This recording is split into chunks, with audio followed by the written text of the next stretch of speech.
good day, everybody. How are we doing? And welcome along to another week of the Blackout Racing League. Hope we're all doing well. It's another stupendously sweltering day in the kingdom that isn't united currently, but we're working on it. We today, ladies and gentlemen, let me tell you what we are doing. As you can see, it's week 11. Ignore the Singapore flag. That's not happening anymore, because that happened in week 8. What we are actually doing this week is we have China and Portimao. We have 35% race at China and a 50% bee's knees, balls to the wall race in Portugal, the land of the Sioux, and China, the land of many good things like Zhou Guanyu. Anyway, the point is we're going to have some great racing tonight. Despite the sweltering heat, nothing ever quite beats the heat of competition. In the news also, as you could probably hear in the background, someone's dog is going mad. And it's not mine, because I don't have a dog. Next door has a dog. So it's them. Anyway, so what's happening today, ladies and gentlemen?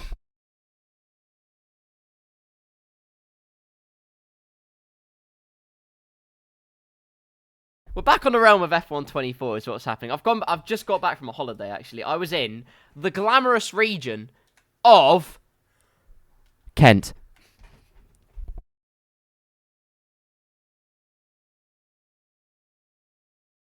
I was in Kent. More specifically, Maidstone, which I'm pretty sure is pretty close to where Jamie Tarquin and Guardian live. Don't quote me on that, people. Either that or I've just doxed their location, everybody. If you want to go find them, they're in Maidstone. Nah, they're not. I don't know where they are. But the point is, I was there. I did a few fun things. I was supposed to go segwaying. That didn't happen. So instead, I went to the park where I should have been segwaying, which didn't happen. Not the park. I went to the park. Just segwaying didn't happen, which I'm not salty about, as you can tell. But anyway, we have a grand total of 3 weeks to go in the Blackout Racing League. Completely off topic from what I was just talking about. But we have 3 weeks left of this season, which is rather unbelievable, actually. I also, quite a few suspects today, I can confirm. We actually have only 9 people racing today, which is not that many people, but equally, points mean prizes, and there are a lot of points on offer this week. People like Buck20 aren't here, J-Lane's not here, Dirkleton isn't here, which is quite unbelievable, Maximus and Vulcan, the Irish Connection also aren't here for this week. And Thanasi, to break the fourth wall, said 88 points, behind Tim with 6 races, including 2 sprint races, to go. It's a tall order, but he is here for it. And so am I. And so should all of you. Because it's going to get tasty, ladies and gentlemen. 88 points. I'll be honest, I was going to say it's never been done. Actually, I think it has never been done before. I wasn't behind by 88 points at any point. It was a close championship last season. It's looking like a bit of a steamrollering so far. But there's no reason why it couldn't get close. There's still 3 weeks and plenty of time to go this season, as you would have seen. And, well, I'm not there next week. It's Kota with the sprint race and Japan next week, which is interesting because the Japanese flag looks like a Mexico flag. So, someone should probably check that. It's actually the Mexican Grand Prix, but someone should probably check whether the Japanese have agreed to host their race at the Autodromo Hermanos Rodriguez.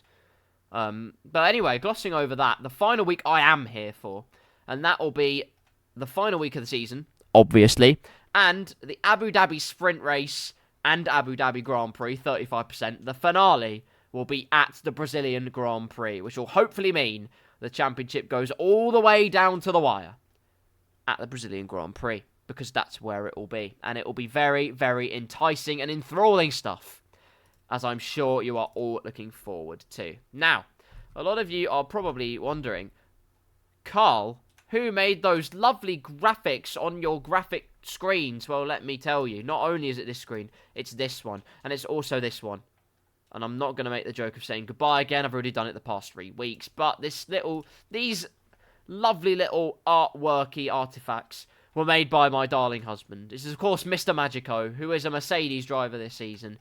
He made all of these for me, and he's an absolute legend. Go and follow him. He does not only streaming of Blackout F1 races, he also does streaming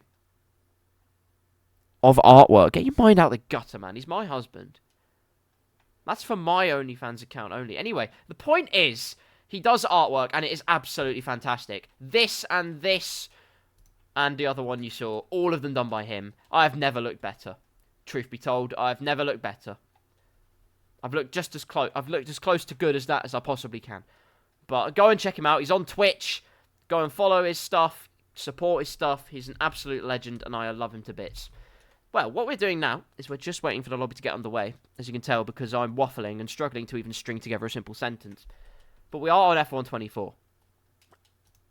Oh no! And there was a patch that came out recently. It affected the controller handling. I don't know much about it other than it's there. Jimmy Broadbent streamed the game recently. I know quite a bit about that. He didn't enjoy it in the slightest, which I'm not surprised at. There are many arguments people can give. Some saying that, oh, the front end being pointy is more realistic. Well, probably not at slow speed. I've heard, and I'm no F1 expert, but I've heard actual drivers say that the cars feel quite heavy in the low speed corners. So why does the car then feel lighter than an ant in the low speed? In fact, just lighter than an ant everywhere. Really, someone should probably check that out, but... You know, you can't have everything in an F1 game. And then apparently time trial setups and race setups have a massive, massive difference. And woe is us. I mean, I just don't believe that. I can't believe that the difference is that substantial. That a time trial setup is only just a little... It's only... Well, that a time trial setup is really substantially different. I just don't believe it. But there you go. Such is life. Replying to a message there. That's not professional of me, is it? I'm waiting very patiently for a lobby to open up. And someone's asked me, am I speaking tonight? Or as I like to call it now, professionally nattering. The answer is yes, I am. I am absolutely doing that. There might be 9 people, but it's 9 of the finest race gamers in the world of Blackout. And I'm very much looking forward to it. Looking forward to... particularly Portimao, because it was the penultimate round of the season last season in the Blackout Racing Series in Season 15. And who won at the Portuguese Grand Prix? It was me. And who won the Portuguese sprint race, I wonder? Not me. I believe it was Thanassi, if memory serves me correctly. I believe it was Thanassi. He went on to finish second in the main event, only behind me. And then we also have the Chinese Grand Prix. Who won that one last season? It was me. It was pole to victory. The first stint was very interesting. Actually, it was very interesting on F123 because the medium tyres weren't actually that great. The soft tyres had significantly more pace throughout the stint, as Milo kept up with me throughout my whole medium tyre stint. Get in the lobby then. Where is it? Where's the lobby? Where is it? Apparently lobby's up. Someone invite me, please. Because help! Big Sam, anybody, please. Who's got a lobby? Oh, it's Bug57 that has it. My cries have emanated out into the Blackout world. Help me, please. Because I can see the lobby. And there's only so much talking I can do before the main event starts. Soon enough, it's 8:07 UK time. It's also 1 billion degrees UK temperature, which is making me suffer time and time again. I'm just trying to gauge where on earth my invite to my lobby is. Can someone invite me? Please. I need an invite. I am lost. So please help. I'm stuck. Oh, hello. Thank you, Buck57. You absolute legend, mate. Right, I'm here. It's time. I'm on spectate. And I feel less bad because Timalele hasn't chosen his car yet, so that makes me good. I'm in. There we go. Fantastic. Oh. Fair enough, there you go. Right. I am almost ready. As you can see, these are our glittering and glamorous drivers today. Except for the fact you can't see them. Why can't you see them? Oh, there you are. You can see them now. So, Buck 57 is here. Milo is here. Big Sam is here in the Visa Cash App contactless RB. Thanasi and the Rebel. There's 2 Red Bulls and 2 Mercedes today. This could get spicy in Constructors Land. Prepare yourselves. Terziak, Jamie Tarquin, Stark and Timalele are also here for the thrill. Shoot to thrill, ready to kill. It's the Chinese Grand Prix. Sponsored by Lenovo. I feel like Lenovo's kind of died out. I haven't heard of Lenovo hugely in recent times. Who knows what happened to them? Also, if you enjoyed the music pre-stream, there was a song called Home by Konak. A lot of Minecraft tubers back in the day used to use that. I wonder what happened to them. Just a thought. Anyway, on to the qualifying session. It's racing. We are so close to getting on the way with proper Formula 1 action for the Chinese Grand Prix. I don't know, their laptop's overfolded and broke. That honestly sounds about right. Perhaps their company overfolded as well. Unconfirmed. So, it is time to wonder what the hell is going to happen here. 9 drivers, obviously. Who is going to be in the fight for pole? If your name starts with T, you probably struck gold. Timalele, Thanasi, who is Zeus97943 on your screen, and Terziak. They are your 3 to watch for, although don't count out Milo. Don't count... Oh, there's been a pit lane frackers already as the Williams cuts drastically in front of the Papaya machine. And that will be reviewed by the stewards. Oh, wait, we don't have any currently. Not in live terms, anyway. They can touch grass and talk about it another day.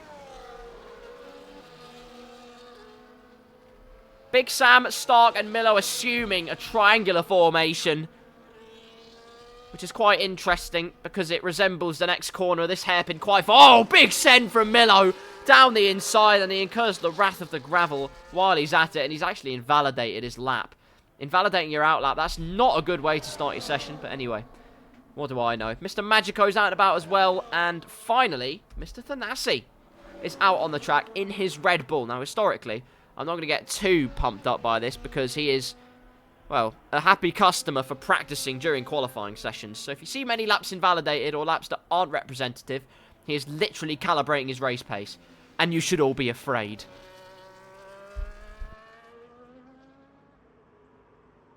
The Shanghai circuit. 20 years ago, this circuit opened up to Formula 1. That day, it was not a good race for Michael Schumacher, who had otherwise been pretty dominant in 2004. He had an absolute rotter in China. Multiple mistakes, misjudgments, misdemeanors. Made a terrible difference. As someone who's had a mistake and misdemeanor is Stark. He's got extremely long into the hairpin, or perhaps just waiting to bide his time and get some cleaner air. Milo is our first driver across the line. The McLaren man, the Papaya Pro, is our first driver to gauge the conditions and acclimatise themselves to the awesome Chinese Grand Prix track, which is exactly what I said it is, other than the fact it's awesome. Although I did win there last season, so, you know, it's just a thought. On board with the McLaren then. As we head down towards the hairpin, braking just after the 100-metre board. Late as you dare, the front pinches in absolutely beautifully there. Milo has it all hooked up and it's full throttle. Does he lift through the left-hander? You bet he doesn't. That's absolutely glorious as he now heads through the right. It's a tricky one, really, whether to carry more speed and go slightly wider or to hug that apex. Small thought there. Aerodynamic grip, you can slam on the throttle midway through that double left and then pinch the car in for the slow speed left. It's a little bit clunky, this section, but get on the power as soon as you can. Hope that the back of the car sticks to the tarmac as the tyres bite into the bitumen, and now onto the back straight. The long haul DRS wide open. flappage engaged as he now hurtles down towards the hairpin. Slam on the anchors, foot down to the floor on the brake pedal front, and then pedal to the absolute metal as we head towards the final corner underneath the Rolex badge. And that is a very clean and comprehensive lap of the Chinese Grand Prix track. Milo, our first happy customer, at 1:32.2. Behind him, Big Swimmer has gone faster. Very nicely done, my friend. And then Stark goes faster. It's a party of purple lap times. Milo with the first lap. Big Sam goes just under half a tenth quicker. Stark goes a full 2 tenths quicker to pay their compliments. It's an absolutely glorious start to qualifying. Magico in P4 with a clean lap on the board, crucially. And that's the main thing. Thanasi then across the line. It is a clean lap. And it's half a second off the rest of the pack. And he was properly pushing in that Red Bull car. So not going for the race pace strategy. His Red Bull teammate has just started his flying lap. Towards the hairpin he goes, and goes wide at the hairpin. And that's not what you need. The front washing out, too much speed carried in. And now he's got to gather it all up again and hope he can carry the momentum throughout the rest of the lap. It's gone very pear-shaped though. Gets on the curb too much. The car slips and slides its way into the sandbox. And Buck 57, the number 57, adorned on his Red Bull. Unfortunately not adoring this Shanghai track. And it is a trip to the sandbox for some sandcastle making. Just not quite on the F1 script. Another person is out on a lap though, and it is Jamble Tarquin. The lone Aston Martin car. The Green Machine. The Health Fanatic. Actually, if your smoothie looks like that colour, you're probably drinking uranium and you should see a doctor. Anyway, left-hander, the number 12, pinches in and pinches the other way again.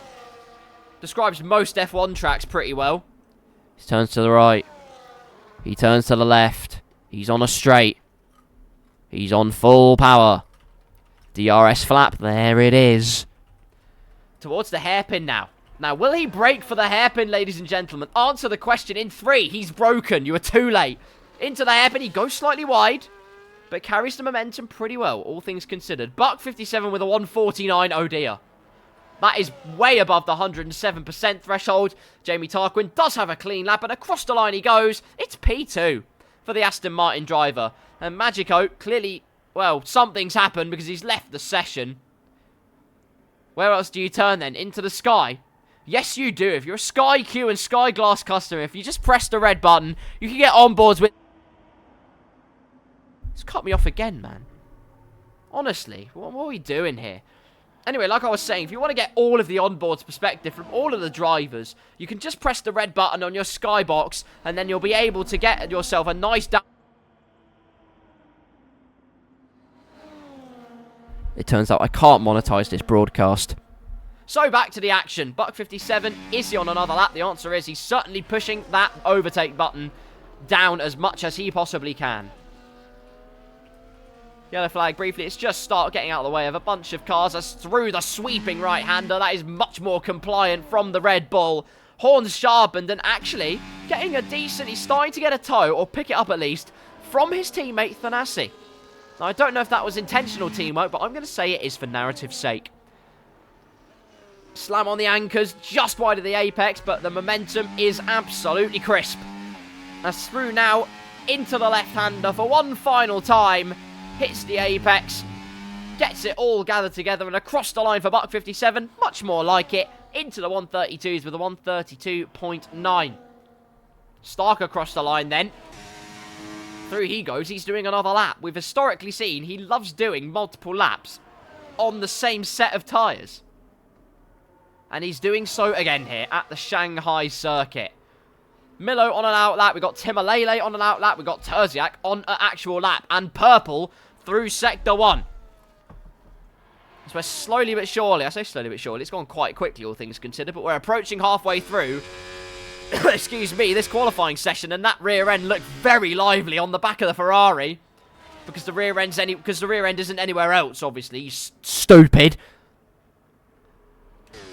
Braking in towards the left-hander. Terziak had a bit of a topsy-turvy week from what I remembered last time out. He won the race at the Dutch Grand Prix. Absolute pandemonium for the Ferrari driver, and then he got to the Temple of Speed. It was all set up for the final curtain call. The script was set, and then he ripped it up to shreds. It was not a good time, but he can reverse that role. Very much so. There's very much a 0 in the eyes of the Tifosi, but was the hero at Zandvoort.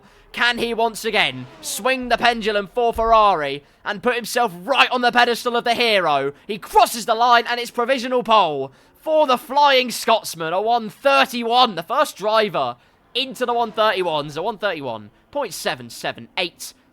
Thanasi and Buck 57 still crossing the line and still going strong.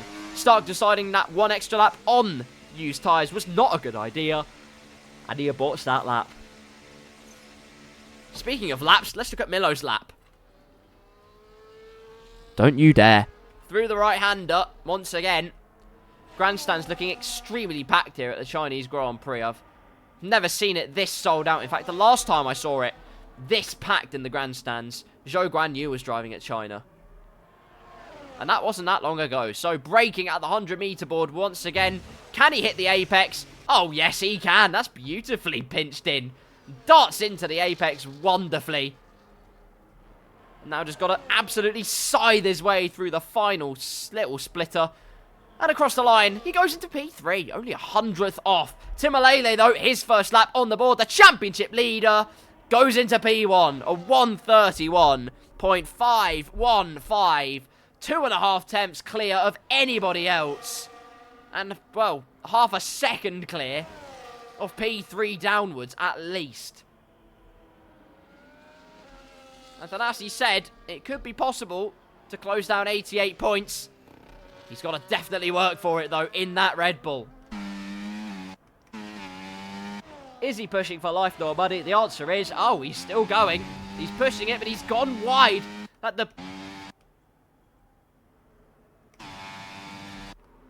That didn't invalidate. Why didn't it invalidate? He's probably doing race pace runs. That's why. That's not a reason it didn't invalidate. It's just an explanation as to why, well, he's not going any faster. Anyway, on out laps, Big Swimmer, Jambal Tarquin, and my dear husband are all on out laps. Terziak, meanwhile, is going balls to the wall, full send once again. It wasn't purple through Sector 1 this time, though. So no improvements coming the way of the Scotch. But now he's got to batter this track like a deep-fried Mars bar in order to really make incremental improvements. Hugs the inside, but then goes a bit wide at the first left-hander. Has to get the power on as soon as possible. Micro corrections of the wheel every single time because the aerodynamics and the handling model of this game don't really know what they're doing. Either way, Terziak does know what he's doing, and it's a purple Sector 2 for the Ferrari driver. Squirming on the power. It's absolutely millimetric stuff, and he's gathering up the car every single nanometer of the way. He's just got this back straight, and then 2 corners to go before he completes yet another lap of this circuit. And with a purple final sector, he should get P1 because that will accompany his purple second sector. And that's kind of how lap times work. Towards the final corner then, pinch it in. No. No, he doesn't. He goes into the pit lane, and that takes away the chance.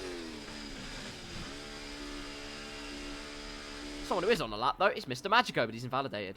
So what about Jamie Tarquin? He's going through the first 2 corners now.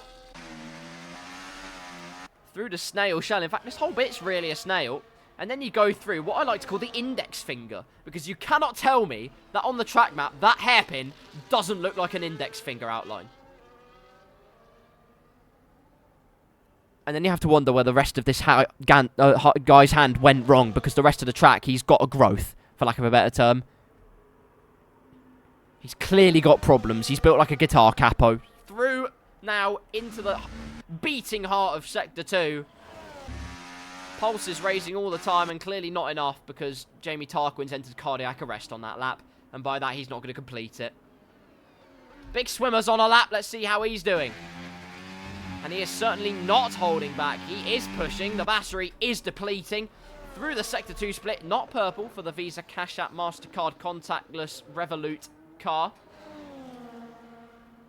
The right-hander is upon us, though, once again. And that sweeping camera angle and that sweeping corner, once again, show their grace and glamour.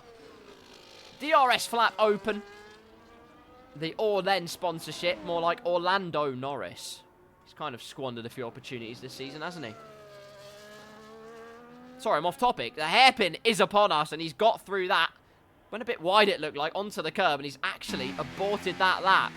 Not going to complete it. Instead, going to go through the final corner and go again. Sweeping out. Away goes the Visa Cash App car. Red Bull might give you wings, but here's a car company that actually has wings in their logo. It's Aston Martin. Jamie Tarquin, purple through Sector 1. You always feel like he has a bit more in reserve than he actually shows. He holds his cards close to his chest, does Jamie Tarquin.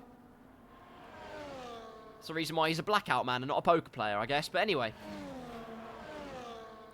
Regardless of that, there's a yellow flag, and again, it looks to be Mr. Magico, who's on another outlap and just getting out of the way of a bunch of people. So that is all fine.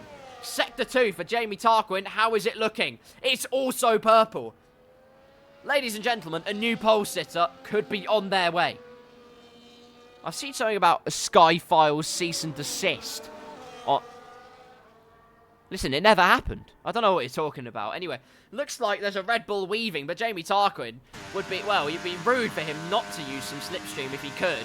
It's buck 57 on an outlap, but, well, equally, he doesn't choose to use that slipstream, does Jamie Tarquin. Instead, he pinches that apex to perfection, and then just has one more corner between himself and a potentially pole. Oh, for God's sake. Well, Stark's on the lap at least, and he's down the back straight. It's not long to go, and if he goes into the pits, I'll be depressed. Through towards the hairpin. Breaks at the 100-meter board. Goes wide of the apex. Has to gather it up with extra steering lock. Scrubs off crucial speed and therefore milliseconds. But through the final corner, he chooses not to abort the lap. It is a full send from Mr. Stark, and it is a 1:31.807. It's not good enough to promote him positions, but he's just the third driver to get into the 1:31s this session.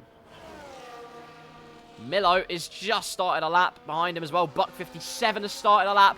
All of the laps are beginning. Big Swimmer is one of them. Battery slowly but surely depleting as he makes his way to the left-hander. Just under 2 minutes to go, and the times will be flooding in thick and fast at the Shanghai circuit. Mr. Milo, you can count on him to be consistent. You absolutely can.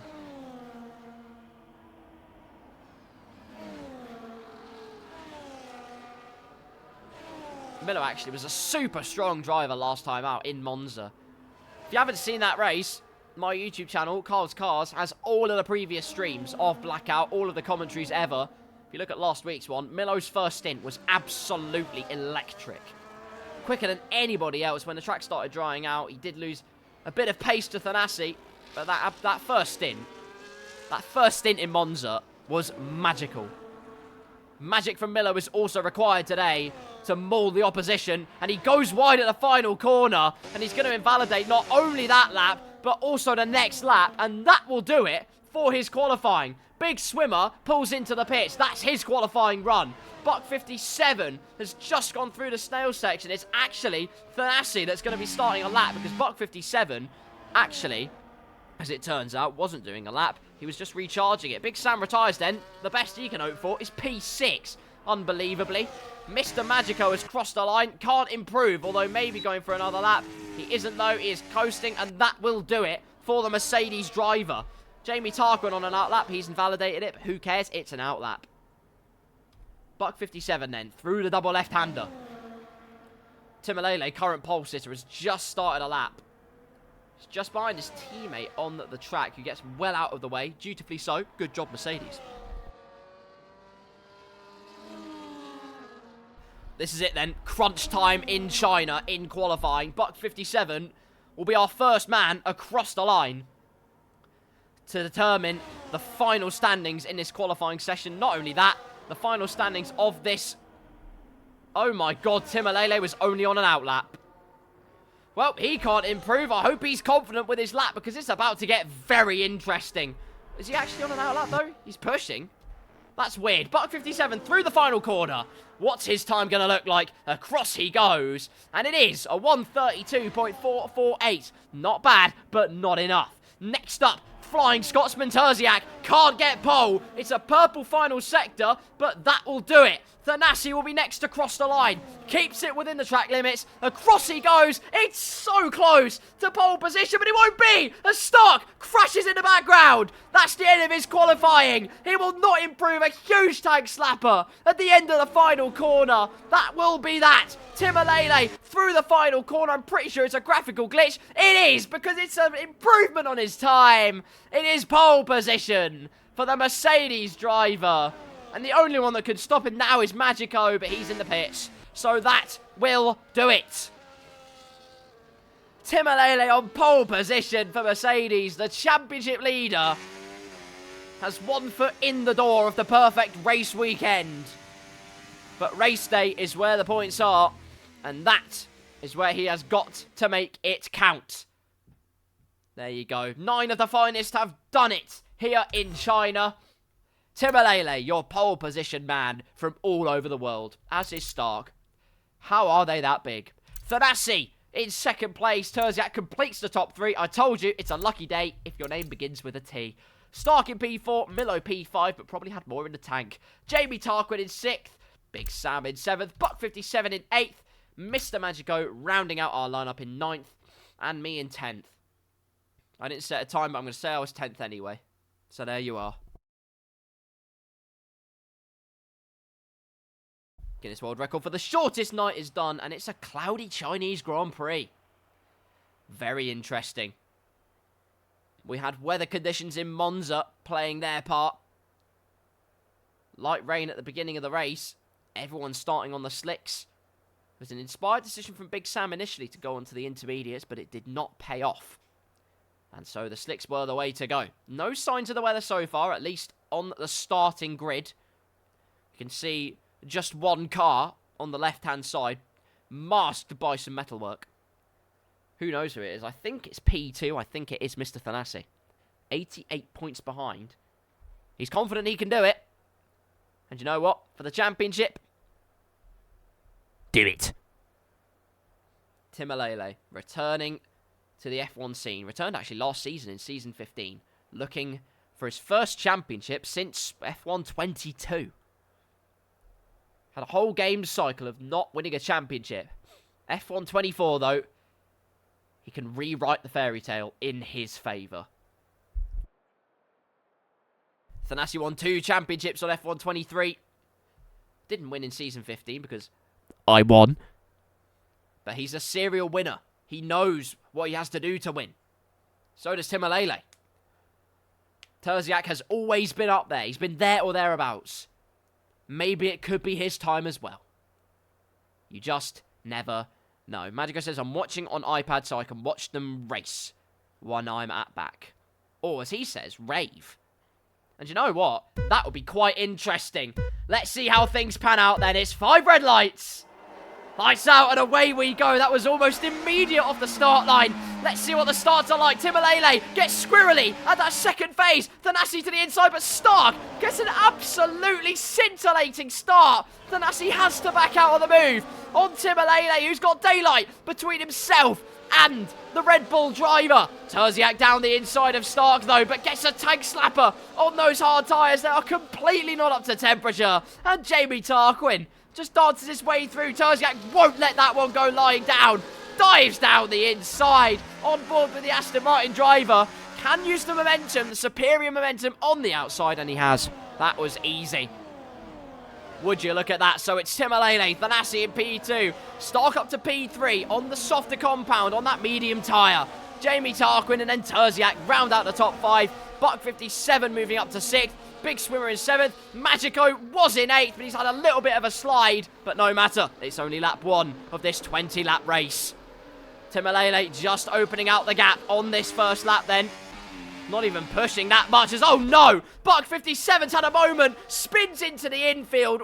Luckily can reset the car just in time, but drops right to the back of the field. That is, well, not the ideal start in the slightest. As Stark's going for the move.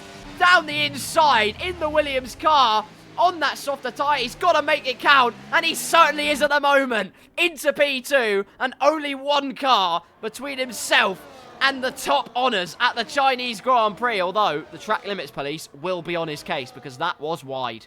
So, Timalele across the line to conclude lap number 1. We're on board with the Red Bull driver of Thanasi because he's just watching this little battle unfold up in front. Stark has got those mediums absolutely in the window.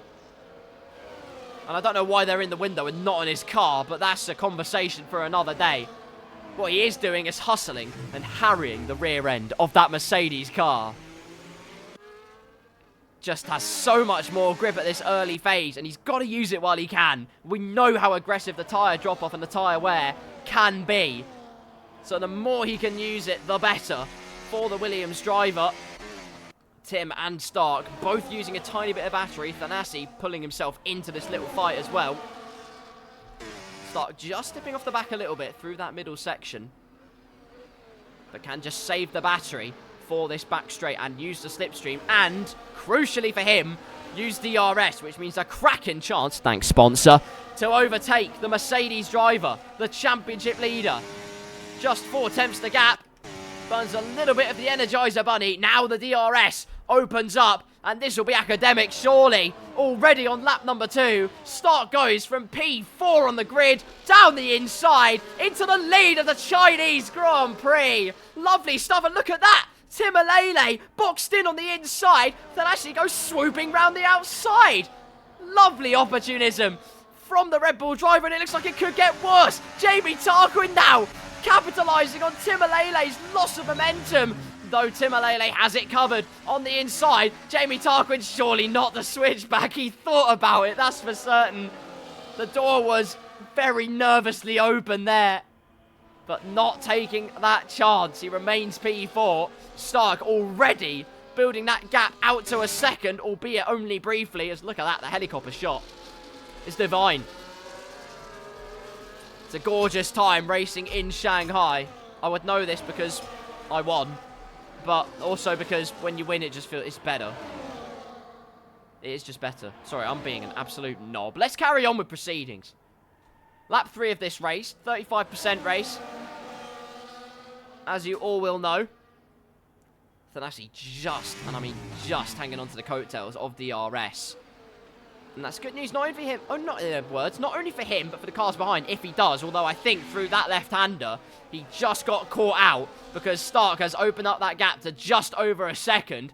Has Thanasi got that DRS? I suspect he doesn't, as through they go. He doesn't have DRS, and now he's really got to watch out behind him.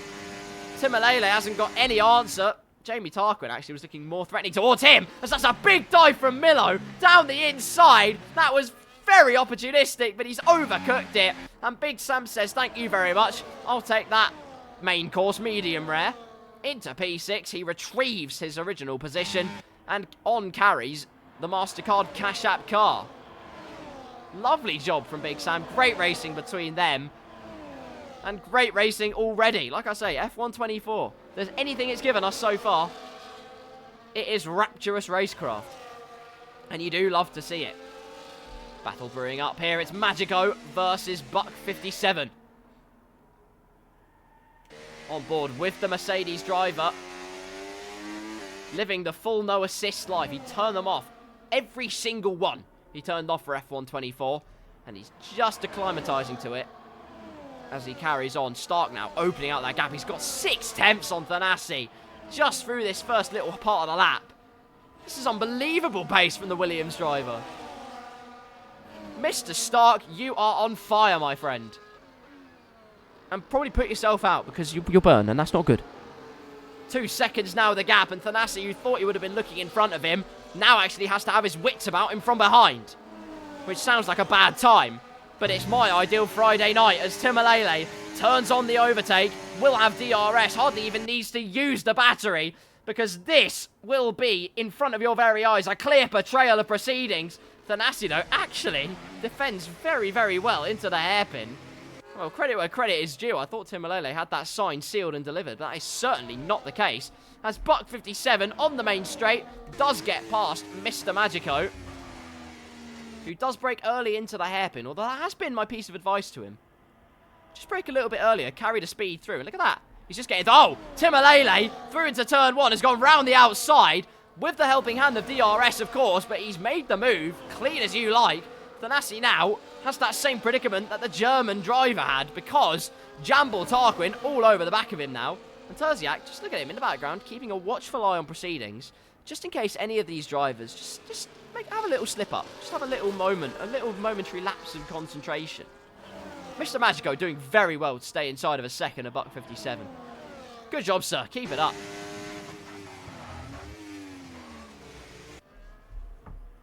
There you go. Lovely jubbly.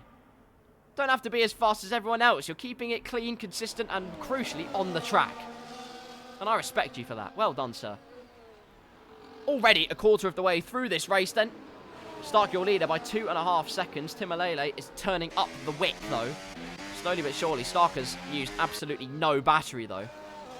And again, if these guys are smart about proceedings, it's now turned from not only a train down from 2nd to 5th, it's now a 6-car train from Timalele down to the McLaren of Milo, who again could have a very, very good opportunity at Big Sam, should he be feeling opportunistic. Jamie Tarquin's looking dicey, though. Look to the inside, trying to throw Thanasi off kilter, and it's worked a treat. Jamie Tarquin there puts Thanasi under pressure, and it pays off handsomely. Into P3 he goes, and now sights can be set on bigger rewards for the Aston Martin man. Excellently done. Sometimes you don't have to make the overtake. Sometimes you just have to telegraph it. And that could be what makes the difference, as that's a lovely move from Terziak. Great side-by-side racing between the Ferrari and the Bull. And in this case, the prancing horse gallops away into the sunset, which you can't see because of the air pollution here in China. Lap number 6, Stark leading by 2.8 seconds. Unbelievable.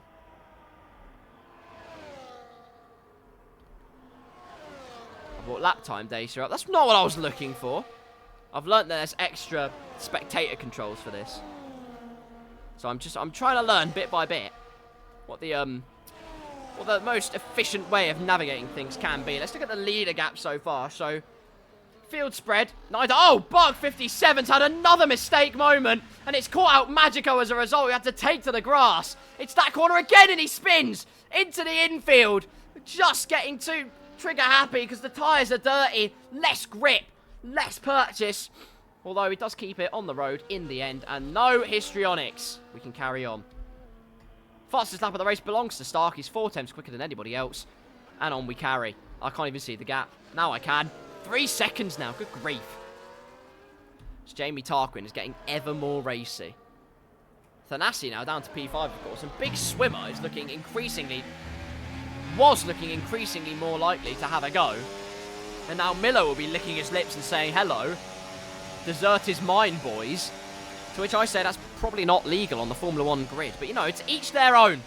To each their own. That's what I'll say. Stark is holding this gap remarkably well on those tyres. Not sure when the crossover point is, but he's proving that it's clearly a myth. It doesn't exist. The Williams driver is having an absolutely wonderful time out in front. In a world of his own. It's behind where things get tasty. The Aston Martin versus the Mercedes. Both Mercedes engined. One is the green machine. As Milo will get past Big Sam. Well, there you go. It's been a long time coming. He's been knocking on the door. He's now breached it with a mighty pickaxe and said, move. And Big Sam did. So there you go. DRS opportunity on this back straight.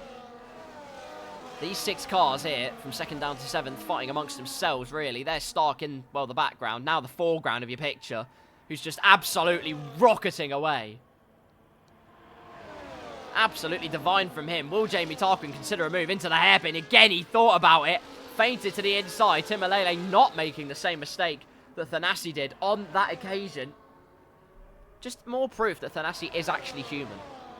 Which I feel like we all need from time to time, because it just feels like he's just invincible sometimes. Like, what are you even supposed to do? This time, though, through the final corner, Jamble Tarquin is close enough. It's an academic move. Gold stamp, first class standard, as we have another move going on. Down the back straight, Buck57 gets past Mr. Magico once again. And through into P8 he goes. This battling helping Stark out all the time. Another few attempts gained on that lap. But now we'll see what Jamie Tarquin's pace is looking like. And really, the two drivers are expected to be particularly strong in this race, or rather, probably a lot of us expected to be particularly strong, that being Timolele and Thanasi. Both have had a little bit of a rocky road at the start of this race, as Magico gets past Buck 57 again. That's my husband right there, ladies and gentlemen. That's what he does. Don't at me. But you can at him, at RD Magico. Go and follow his Twitch channel. Locking up into the hairpin, though. But he is crucially getting that car stopped. He's told me he's working on his braking, and it looks like it's slowly but surely, it's all coming together for him. Which is absolutely wonderful. Go, Mr. Magico.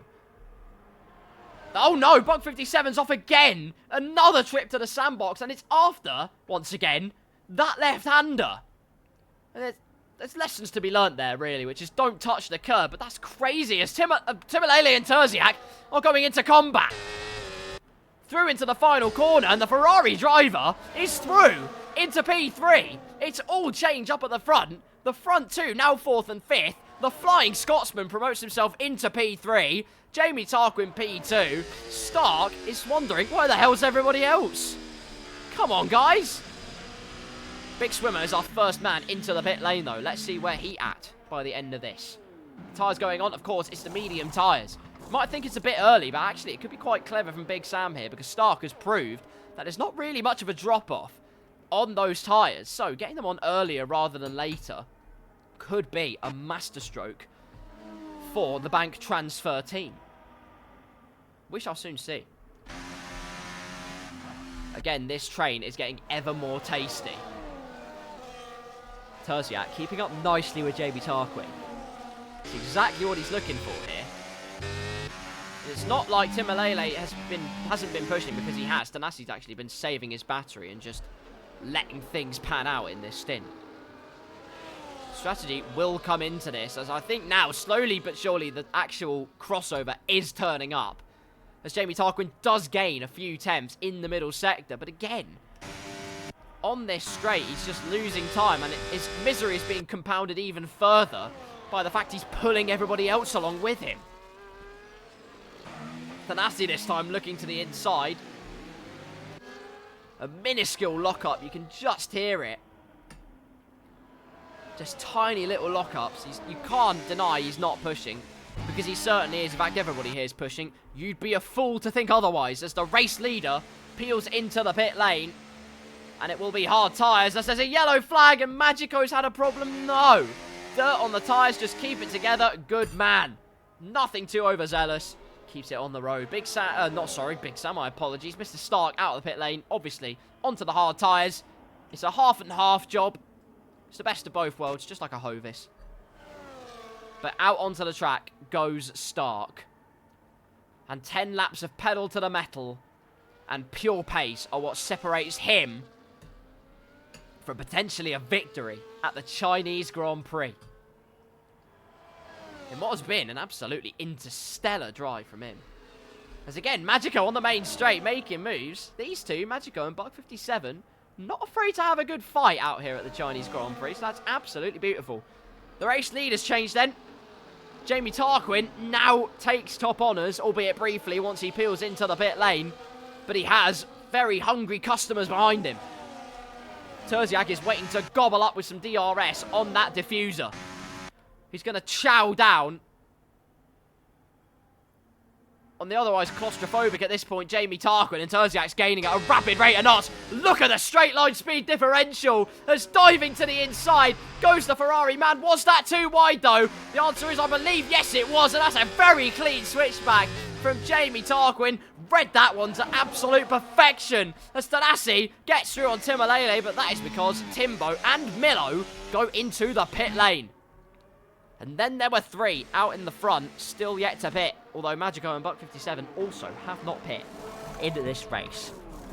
Medium tyres heading on for Timolele and for Milo. And they'll slot out into this race behind Stark. We'll see what kind of a gap he has. Crucially, he's had 1 lap of an undercut as Big Sam sets the fastest lap of the entire race. Why was the undercut done in this race? The answer is Big Sam has got past a pair of them. That is supremely powerful. If you ever needed an illustration of just how purely powerful the undercut has proven to be, well, the answers are right in front of your very eyes. Big Sam then promotes 2 positions from where he was otherwise. Was at the back of that queue and flagging slightly. Now has, well, provisionally sandwiched himself in it, but Thanasi and co behind will be looking at this very, very anxiously, or with great anticipation. Well, they'll be in the chat going, guys, Big Sam's just undercut us here. And they'll be going, oh, shoot, maybe we should pit on this lap to avoid getting undercut ourselves. But Big Sam's tyres, of course, significantly lower, as I don't need telemetry. What's going on? How the hell do you use this thing, man? Honestly, I need, like, keybinds. Oh, screw it, who cares? I think it's that. It is, there we go. Big Sam's tyres, 2 laps, almost 3 laps older than anybody else's, as Thanasi has got through on Terziak, and as he does that in a statement of intent, goes into the pit lane as Terziak actually goes off the track, perhaps slightly flummoxed by the move Thanasi made. But either way, into the pits they both go. In what could be an interesting decider. Start, by the way, is a gap of 5 seconds. I didn't mention it. I am mentioning it now. Tim Alele's got past Big Sam, which could prove crucial for the standings in his race, because now he's got to push like a bow of hell to catch Stark, or even have a chance of catching him. Purple sector 3, we'll see what the times are looking like as Milo also gets past Big Sam. Thought about it on Tim Alele, but through out of the pit lane was Jamie Tarquin, who tags the rear right of Tim Alele. That allows Milo to sweep around the outside, using that superior momentum, obviously, because Big Sam got shafted. But Milo, crucially, moves up past not only the Cash App car, but past Jamie Tarquin as well. So the 1-lap undercut has paid dividends. Terziak, the only man yet to pit then. Although his pace has been quite strong on these hard tyres, and as long as he doesn't completely cross it up, although a micro correction, constant micro corrections rather, out of that sweeping right-hander, could prove to make the difference, really, in terms of where he emerges in this little train of cars.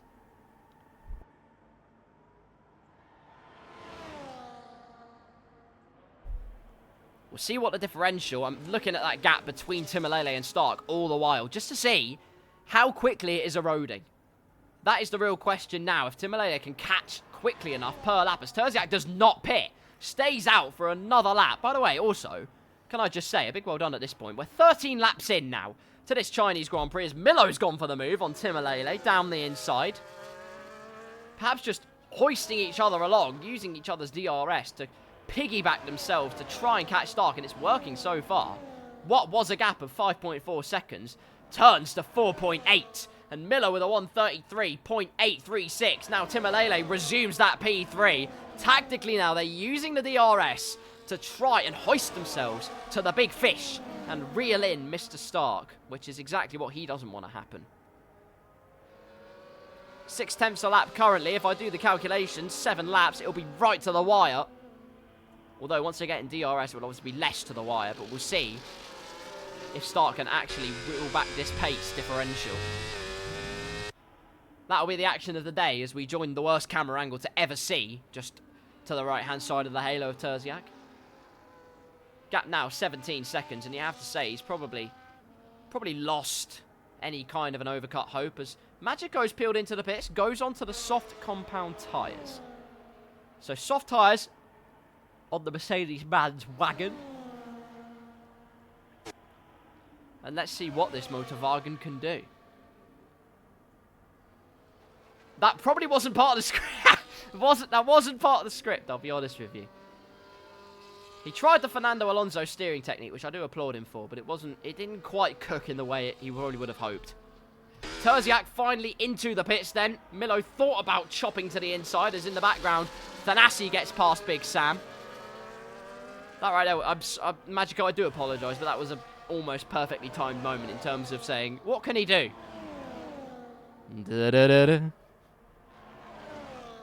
Terziak, where does he emerge in this train? The answer is he is quite a way behind. He will have 2 laps fresher tyres than the competition, which is good news for him. And he's going to have to use that because he emerges out of the pit lane and he is, well, a few seconds behind. So it's going to have to be the stint that heaven sent for the Flying Scotsman in order to properly revitalise his title fight at this Chinese Grand Prix. 3.8 seconds now, the gap.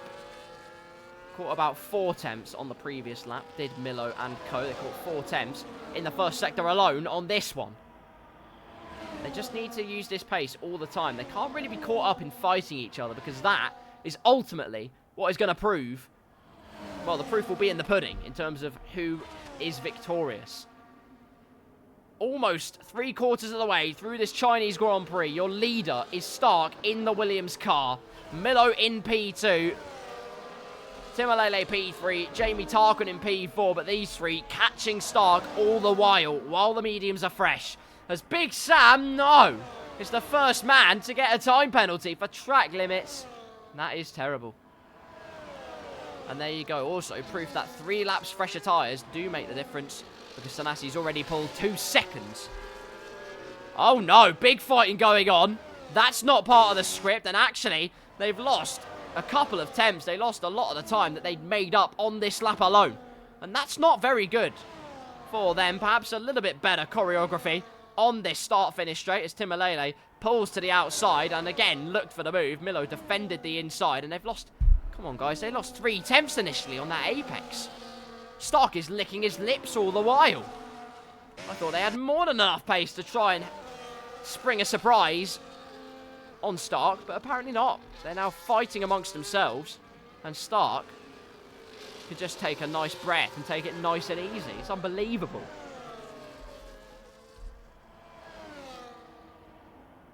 Here's Magico Cam. Let's see what he's up to. How well is he going along? Let's find out. Into the hairpin. A little bit of a lock-up. Gets it all together. The revs dull down a little bit, but easily gets the car back on terms. Into 4th gear. Nicely done through the final corner. Clean lap from Mr. Magico. Across the line, it is a 1:37.2. Well done, sir. Good job. 3.7 seconds to gap. Milo's only been able to reel in a couple of attempts on this lap. And the big battle, though, is going to be Jamie Tarquin, or at least I assume it will be. Timalele using the DRS all the while. It actually protects him from the advances of the Tarquin, but goes wide at the hairpin. Jamie Tarquin plants the power down, uses a bit of battery, thinks about going to the outside line, but Timalele has to defend a little bit, compromises his own line, and again, Jamie Tarquin will be on the attack. Constant telegraphing, constantly shimmying his opponent to the inside. He's going to try and run right around the outside. Still has a wheel just alongside Timalele's rear axle, but it is not enough to have any kind of complimentary prize. He remains P4. All the while now, Thanassi is caught up to the back of this DRS train, as Jamie Tarquin getting increasingly more agitated behind the Mercedes car, looking for every avenue possible. He's sniffing, he's breathing down Timalele's neck, or it's on his back, so... Stop. Lap 16. Stark just has a few laps between himself and Chinese Grand Prix glamour. That is the hope, at least. He just has to keep it together. Behind is where things are getting interesting. Milo, Timalele, Jamie Tarquin, and now Thanassi in this train. Let's look at Milo Cam. Timalele has DRS. Will pull, I've no doubt, to the inside of the corner. There he goes. And doesn't actually go for the move, which is rather interesting. I don't really know why he hasn't, but there you go. The Tarquin can't do anything about it, though. He has to wait patiently to head onto the back straight. Anything doing here, surely, because it's a good exit again from Timalele, but not burning the battery. Just DRS and slipstream isn't enough to prove the difference, as Terziak sets the fastest lap of the race. Was 3.4 seconds behind this train, now only 2.4. There is still time yet, albeit not much, but there is still time left for him to have the final word in this Grand Prix. Hold on to your horses, fasten your seatbelts. It's gonna get interesting and tasty in these final laps, the closing stages of China. Milo deploying the Great Wall in order to stay in P2, it must be said. Timalele, try as he might, can't find a way through. All the while, JB Tarquin and Thanasi getting closer and closer all the time. It's great racing in China. It's become a little bit more stagnant in recent laps, but Buck 57 has come into the pits. From P8 in this race, perhaps thinking he can go for that fastest lap point. Straps on a new set of softs. Away he goes. Timalele's had a terrible middle section. Jamie Tarquin's going to be through. Make that Thanasi's going to be through. It could get very tasty. Timalele defends the inside line. Jamie Tarquin decides, you know what? I'll try and go around the outside. Thanasi, though, looks to the inside. It's chopping and changing all the while. They somehow still stay in the same order. But now we have the start-finish straight. And Jamie Tarquin again, agonisingly close. Hogging that slipstream all the time, but can't get close. Looks to the outside, he's going to try and sweep in. Thought he would try and narrow it out and get to the inside line, but nothing he can do. Again, the agitation keeps increasing for the Aston Martin driver. The more that these guys fight along, Terziak is now almost in DRS range. With just under 3 tours of the Chinese Grand Prix circuit to go, the Flying Scotsman, living up to that first part of his name, he is the. And I guess he is flying too.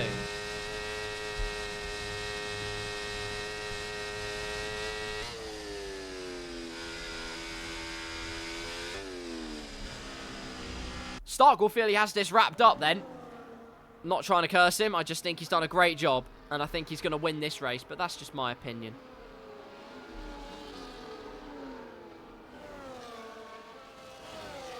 Absolutely flown the whole race. Made the crucial moves early on. And then proceeded to walk away from the rest of the field and keep them at arm's length. Definitely my shout for driver of the day. Although there's time for someone else to win my heart over. As we're onto that main straight once again. Timalele, again, not going for the move. Thanasi goes a bit wide. More so to avoid the train of cars ahead of him. Terziak's just on the coattails, the DRS here. And we'll see what ensues with 2 laps to go. Here at the Shanghai International Circuit. Known for being internationally in Shanghai. A pit time for Big Sam as well, going for the fastest lap. I do respect it. 3 extra points, and he knows he won't lose 7th position. So 3 extra points will do him a world of good here. Terziak's got great grip, and now he can make use of those medium tyres. Will it be an audacious lunge? It will certainly be an audacious lunge! Massive contact! Thanasi nerfed to the outside of the track and gets a 3-second time penalty for good measure. And, well, Terziak lets him back through, and I don't blame him because that was very argy-bargy. Thanasi, I have no doubt, will feel very disgruntled about that particular time penalty.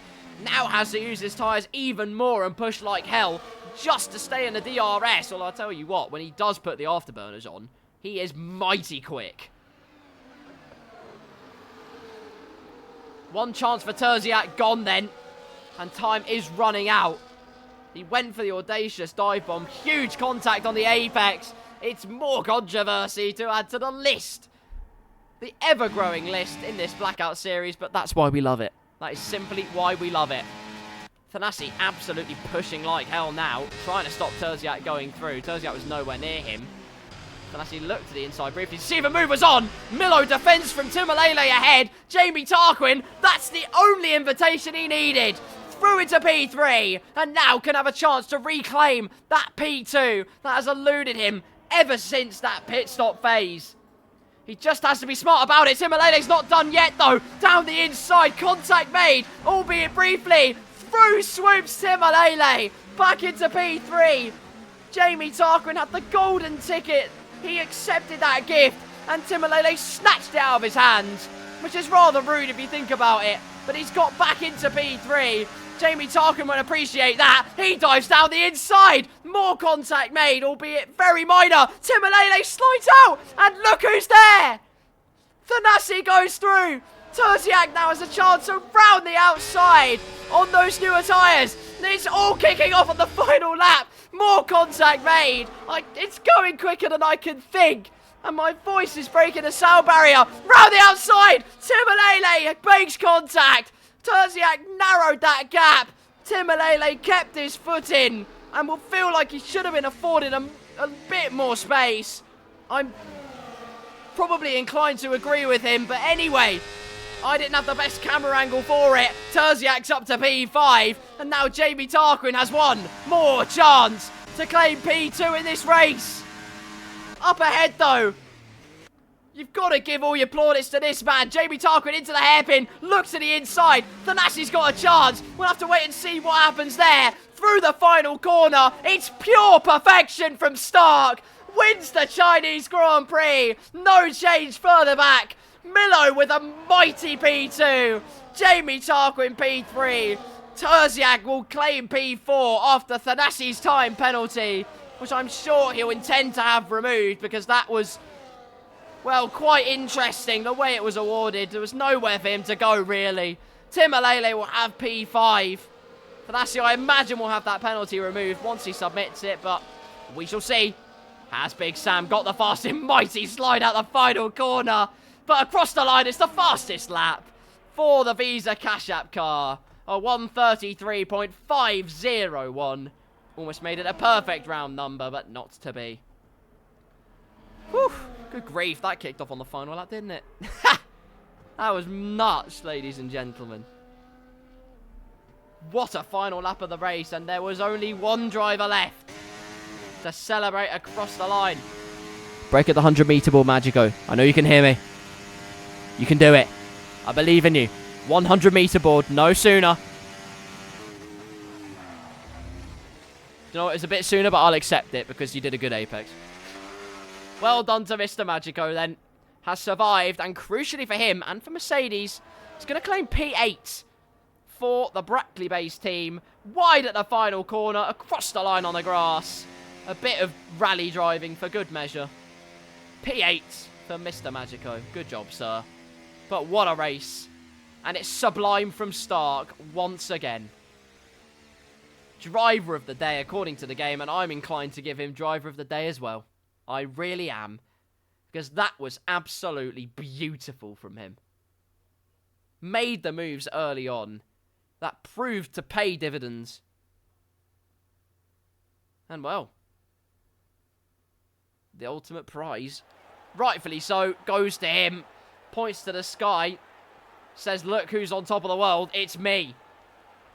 You all said it's a day to remember if your name begins with T. Think again, guys. He's got too many of those, apparently. That's a thumbs up from him. Magico says, I wasn't last. You weren't last, sir. There you go. Insert that Jeremy Clarkson clip of him at Rallycross. The 7-Up free is sprayed. They clink their bottles of sweet nothing because there's no alcohol in them. A nice, a sizable swig from the entire podium. And I'm not going to be able to look at the leaderboard, but I can tell you who finished where.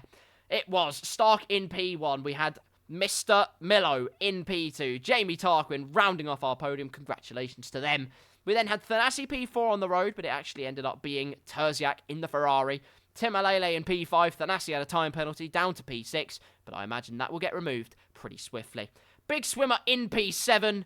Mr. Magico in P8. And Buck57 rounded out our race order in P9. Well, there you are. Race number 1 down for the night. And what a race it was. It cooked up at the end, crucially. And you absolutely love to see it. That is the main thing.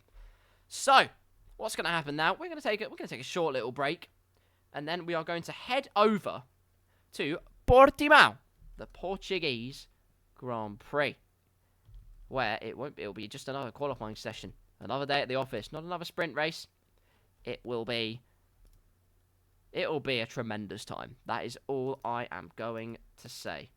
So, ladies and gentlemen, I'm going to get myself some water. It's absolutely boiling here today.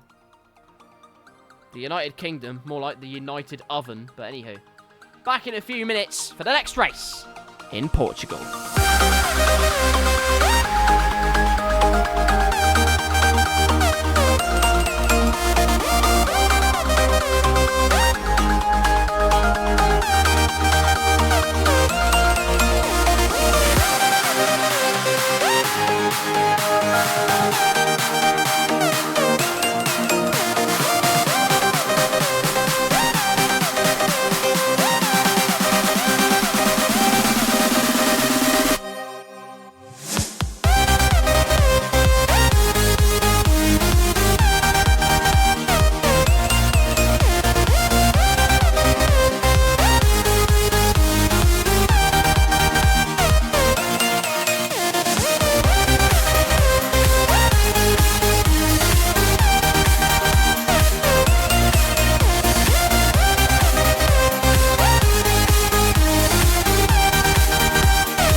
Ah, the good old days of Blackout racing, huh? This was me.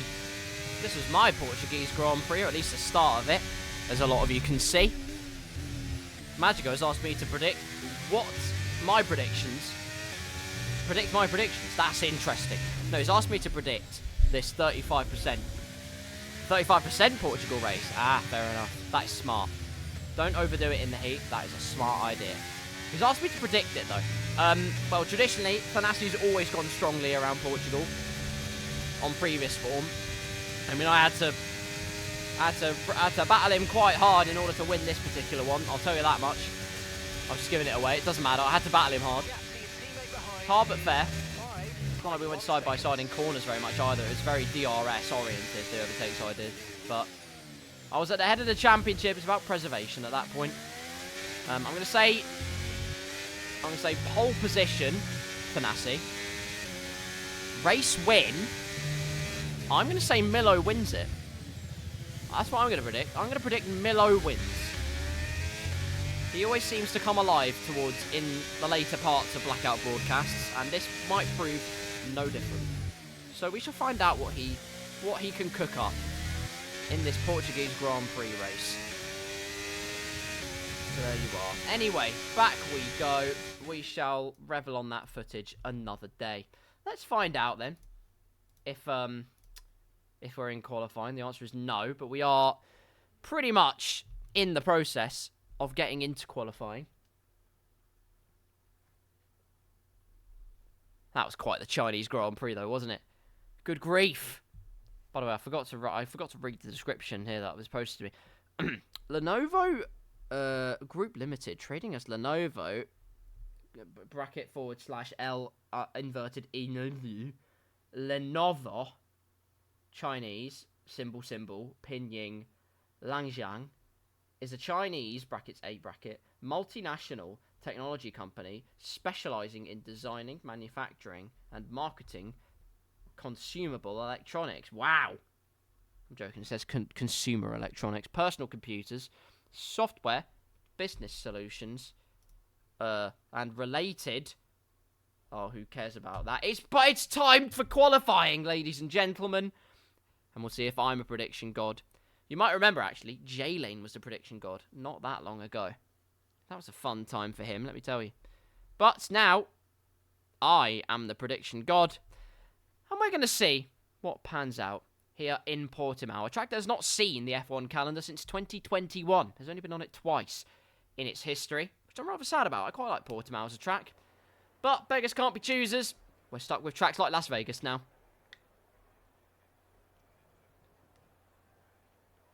Our first time on F1 24 in Portugal. Let's see what we can conjure up then. Like I said, pole position, I feel like it will be, well, the man coincidentally that's right in front of us, almost in the middle of our picture. Mr. Thanassi. We'll see who exits the pit lane first. Will it be Big Swimmer?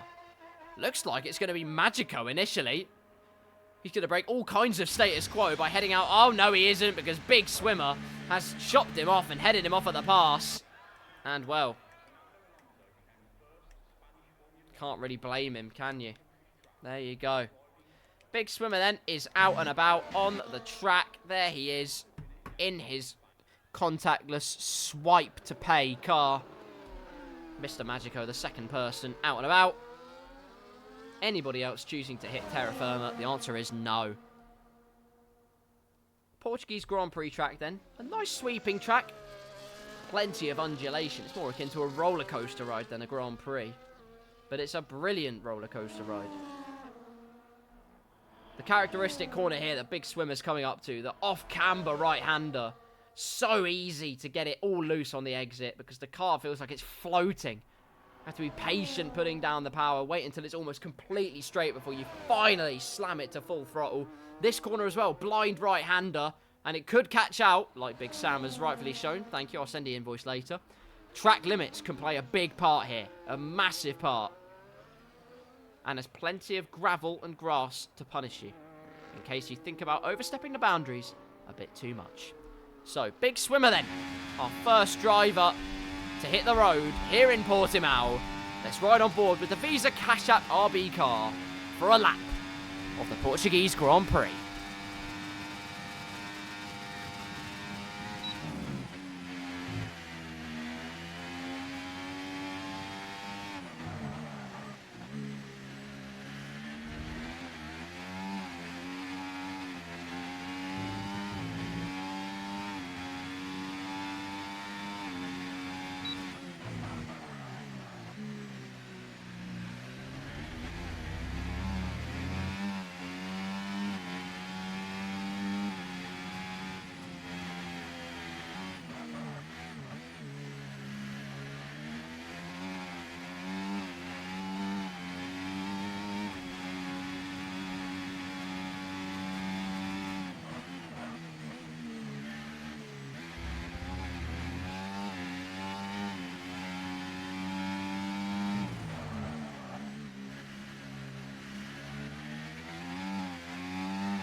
It's a scruffy Sam Sidewinder, but it is crucially a clean lap at the Portuguese Grand Prix track. Across the line, and it's a 1 minute 18.3.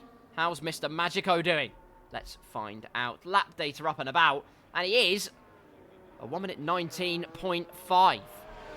Just over a second, and that really, it's not that big of a deficit, so do not worry, my friend. Out laps, we have 3 drivers, Stark, Buck 57, and Milo. All out on the track, ready to tackle this Portimao circuit. Mr. Illo in the McLaren then. Away he goes. Sweeps down through the right-hander. You saw me earlier overtaking him. That was on F123. I'm not racing on F124. I'm the professional natterer. Through turn number 1 then, Sam had a bit of a slide moment. Milo also has a bit of a slide moment. The curb unsettling the car. Perhaps that can be cured with a bit more speed. That right-hander, nice and cleanly done. Again, careful on the power here. Sliding through again. The car feels like it's floating at that midpoint. You can, I think, just about keep it on full throttle, but you have to be so careful and inch perfect every time you do it.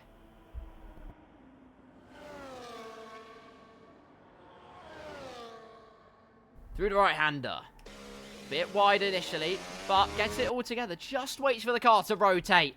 It's dainty, it's poised, it's graceful like a swan, and then gallant like a goose as he heads through into the right-hander. And that luckily wasn't goose-like, so he made me eat my words, and I will eat them because they taste lovely. Brake as late as you dare, in line with where that small piece of lighter grey tarmac emerges, that last one, and then pinch the car in, trail it through into that right-hander, and then as soon as you can, slam the pedal down to the floor, and then through the right-hander, hold it to the inside for the shortest line of attack, which Milo doesn't do, but it's across the line. It's a 1:17.9. The first driver into a 1 minute 17s. Can this man be the second? Buck 57. DRS will be open. He will be across the line. He is in the 1:17s, and he's 2 tenths in front. Good job from the Red Bull driver. Last race's race winner, Mr. Stark, in one of the Williams sisters' cars. She's inside either Venus or Serena. He's either inside a full planet or, I don't know, inside a Pokemon trainer, which makes him a national security hazard. But across the line he goes, and it's second place, sandwiching it right in between the current 1 minute 17 times. Nicely done from Mr. Stark. Purple sector 2 for Jamie Tarquin, though. Pushing as hard as you like. Pinch it in. Car feels like it wants to get away from you, the rear end, the entire time. Doesn't feel like it wants to comply, but that's just an F124 characteristic, not a driving skill issue. Hug the inside then, shortest line of attack. That's much more like it from Jamie Tarquin. DRS open, and it's crushing from Jamie Tarquin. Half a second up on the rest. A 1:17.2, and there's time to find yet. That's a cracking start to the session for Jamie Tarquin. Thanasi, though, is on a lap and has gone wide and is keeping a full battery. So he is doing his race simulations right now, and the lap is short enough that he can afford to do that. It's tricky to do it at tracks like Spa, where it is so long that it's just inefficient to do anything else. Here, though, yeah, absolutely fine. Big Sam still out and about. I think he was trying to go for a push lap, but he's half a second down currently. It will have to be a retreat to the pit lane. He did actually improve a little bit, at 1 minute 18.1. Not that far off the 3 cars ahead of him. Jamie Tarquin's in a different postcode, unfortunately for him, but you got to start somewhere. It's not Thanasi, he's invalidated his lap time. For Buck 57, though, there's been something that's gone wrong. Like he actually was pushing quite hard. It was only 46 hundredths up, but overcooked the hairpin or something happened at the hairpin. Either way, it's not ideal, and he's got emotional damage. Flying Scotsman's on a lap, ladies and gentlemen. He's in the 1 minute 15s on time trial in F1 23. Don't know what the time trial world record is on this game, mostly because I don't care. But Terziak properly quick on F1 23 at Portugal. Didn't come together for him in the main event, it must be said. Sometimes you've just got to throw your opponents off kilter. That's what I found. A lot of the time my overtakes came from not making the move at the initial point, but making my opponents go defensive and then capitalising on the exit. That's the lesson in my racecraft anyway. Terziak decides that lap wasn't good enough, was weaving about there in frustration, but has enough of a battery that he can literally just go again and scythe his way through. Thanasi hasn't invalidated his lap this time. It's another yellow flag as Buck 57's had a moment into turn 1. As across the line went Terziak. It's a 1 minute 19.6. Even with a lap that wasn't particularly ideal. He is pushing once again though, and pushing hard. That horse is being sent to the races big time, using the curb on the inside, but that is very, very committed. Buck 57 again has a problem. He's in the infield of the hairpin. No idea how he's managed to do that. Maybe he was just getting out of the way of Stark and Mr. Terziak. That is entirely possible.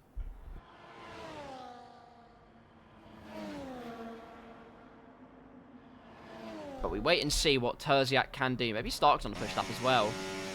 Not got much battery. I think he is pushing. And oh no! Magico's in the wall. He's got nose damage. Voldemort's his friend. Barrier is his friend. He's missing some end plates. And actually, he could become standing aircraft. And that is a skill in this sport. But anyway, Stark is 2 tenths up on his time currently. Or at least that's what the lap time delta is giving away for us. 1 corner to go. Can Stark improve drastically across the line? It will be P2 for now, a 117.5. Terziak, a 117.6. There you go. The two are neighbours on track and neighbours on the timing board as well. P2 for Stark, P3 for Terziak. Jamie Tarquin in a world of his own though. Thanasi still invalidating lap times and still acclimatising to the Portugal circuit. Which, if you squint, if you turn it about, oh, what's that? If you turn it to the anti-clockwise, about 120 degrees-ish, and then you put it next to Spain, if you squint, it basically is the Spanish Grand Prix track. But it's still better than Las Vegas. Through the first corner goes Thanasi with another invalidated lap. Nothing is happening there. Milo, meanwhile, has just stole the thunder of Stark and Terziak. He's up to P2 and only 2 tenths off Jamie Tarquin, who's sitting smug in his garage. Meanwhile, into the pits comes Magico. There he is. Not an ideal scenario. Tim Alele, his first time on the board, was only a 117.7.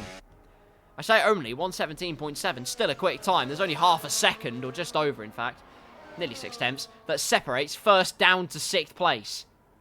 That's no consolation for Tim Alele though. He had a very fortuitous last lap, and has started off this qualifying session, what feels like on the wrong foot. Here's someone who's using his feet very well. It's Mr. Swimmer. He's not only a mean machine in the water, he's also pretty good at driving too. Through the second sector split, it's 3 tenths up for Big Sam. It will be easily and comfortably in the 1 minute 17s, as long as he gets this final part of the lap together. Just 1 corner to go.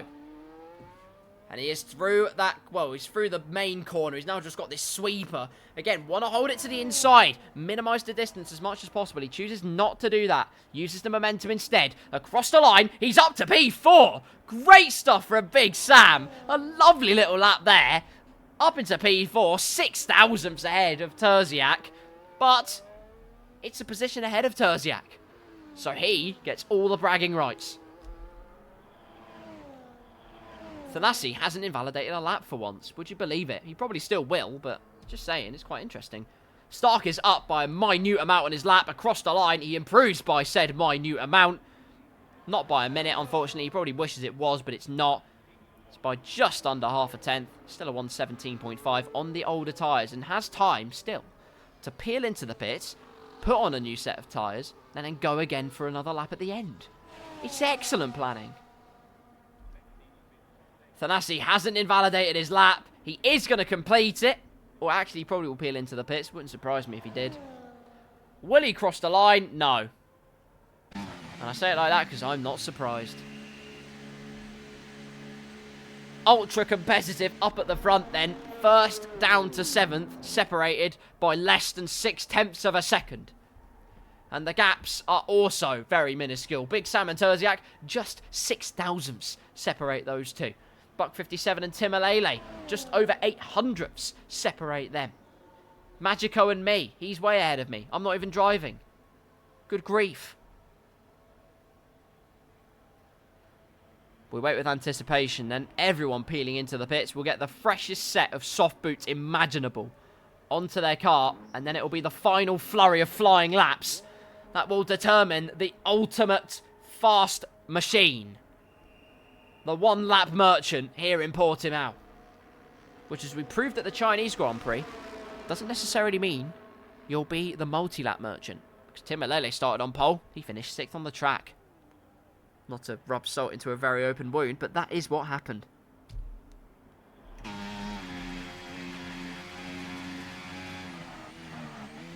Big swimmer still out on the track then, as you can see. Not entirely sure what he's up to. I don't know whether he's...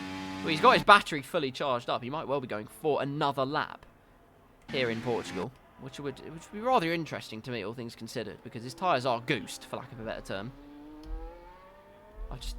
Oh, right, that's why. Look, he's on 2-lap-old softs, man. I mean, come on now. What are we doing? He's going for it again. He is going for it again, and he is pushing. He is pushing down the straight. Away we go. And it's a little wobble at turn 1, but not a significant wobble. The start of the final flying laps actually belonging to my husband, Mr. Magico.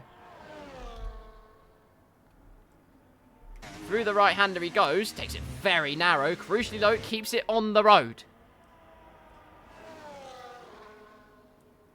And then braking hard for the left-hander. Smoke billowing out from the tyres. As you can tell, he's pushing to the ragged edge of that Mercedes car. A bit wide at the final corner. In fact, very wide at the final corner. But if he wants to, you could just peel in, put a new set of tyres on and go again. It's not the end of the world. And in fact, actually, he will do just that. There you go. Captain Sensible, Mr. Magico. Milo started a lap. Buck 57's on a lap. But first across the line will be Big Sam, who is only 4 thousandths down on his time. Equally, though, could peel into the pits now and still probably get out. And he's invalidated his lap anyway, so he's now going to definitely have to peel into the pit lane. I think he'll still have time. He will still have time by the time his team have rearranged his entire garage to get out there with a new set of tyres. But he's got to be quick about it. Very, very quick indeed.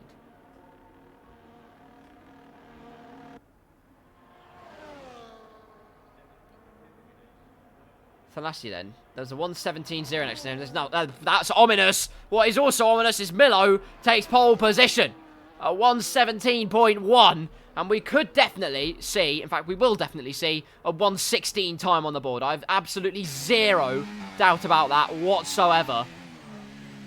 Timalele is out onto the track, as will be Mr. Magico. Good job, sir. Now just got to push like hell. And maybe cut some corners while he's at it, but shh. We've got Terziak on a lap. It's all kicking off. Buck 57 will not improve his lap time. Terziak's also stopping. He's decided that lap's not good enough. Maybe going for a smaller push lap. He will easily get round to the line before the session is done. Thanasi through Sector 2, though. Jamie Tarquin is going to be just starting a lap. First car then to set a flying lap at the end of this session as Big Sam retires. That's the end. His qualifying session is done. As Thanasi puts it so close to invalidation, it's not even funny. It's not a purple Sector 2. Equally, he's not even pushing. Why do I bother, man? Honestly. It's just, he's mocking it. Through he goes then for what was a glorified push lap. Here's someone that isn't on a glorified push lap and is pushing like a stabbed animal. Mr. Stark. Will he prize pole position away from Mr. Millo? That's the question. We have the answers. Across the line, it is pole position by just over a tenth. Equally, though, many times will come tumbling. Terziak across the line he goes. He's starting another lap. Never mind. Millo will peel into the bits. That's his qualifying session done. He will not be a pole sitter. Buck 57 will be across the line next. Magico just misses on the start-finish line. He can't set a lap. That's his qualifying session done. Buck 57 is going a very unorthodox route as he heads through the infield. I didn't even spot that road. That's very talented. But Jamie Tarquin has invalidated. He can't improve either. And he's weaving across the line. He's like Fernando Alonso, except Fernando Alonso actually won a race, so that's a bit sad. Thanasi, though, on a lap, and he's 10 seconds up on his time and pushing, and pushing some more. The car squirreling, wanting to get out of shape. Thanasi says, no, sir, you stay with me. We just have a couple of corners to go. This is our only chance at the pole position corner, and he's blown it at the final corner. He's going to have to start from last on the grid. What would his time been? The answer is he crosses the line. It would have been a 16.8. My God. Timalele then, only 3 tenths up on his time, but could be more. Across the line goes Timalele. It was more, but it's not enough to claim pole position. Terziak takes pole at the death. I don't believe it. I didn't even watch his lap the entire time. But the only man to enter the 116s. And it's proved to be the difference. They don't call him the Flying Scotsman for nothing. My prediction was completely incorrect. The man I said that would be on pole is at the topsy-turvy end of proceedings. I didn't even mention Terziak. I did say he was mighty quick on F123. How's that for you? At your first time at Portugal on F124. Pole position by just over 600ths of a second. Whew, what a lap from Terziak. Fair play to you. I didn't even watch your lap the entire time. I do apologise. But that is how you do it at the death. Thanasi had the chance. He blew it with track limits at the final corner. Terziak kept his nose clean, kept the time alive, and is on pole. It's pole position for the Ferrari driver. And now can turn himself into a hero once again. Stark P2, Millo P3, Jamie Tarquin P4. Timalele has to settle for P5, the championship leader down in P5. Big Swimmer P6, Buck 57 in 7th. Magico in 8th. And congratulations, sir, you're not last, Thanasi's last. And he's well over the 107% time.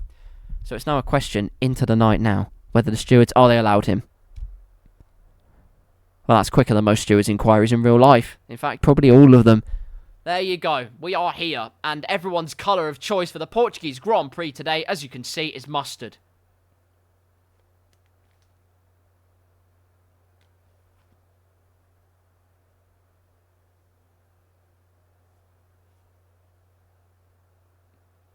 The majority of them have a mustard disposition for this Portuguese Grand Prix race. Would you believe it? I certainly can't.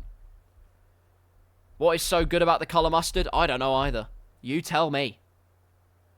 But there are cars that are enthralled just to see cars stationary, as you can clearly see. You could say I regurgitated that joke many times. Just like the FIA regurgitating street circuits. This one, though, isn't. This is proper, thoroughbred material. I personally miss it from the F1 calendar. And considering some of the street circuits we have now, so should you. A few fleeting moments. We have already had the deciding winner in China. Stark took the win before. Who will reign supreme here in Portimao? You shall find out in a matter of moments. 5 red lights for Portugal.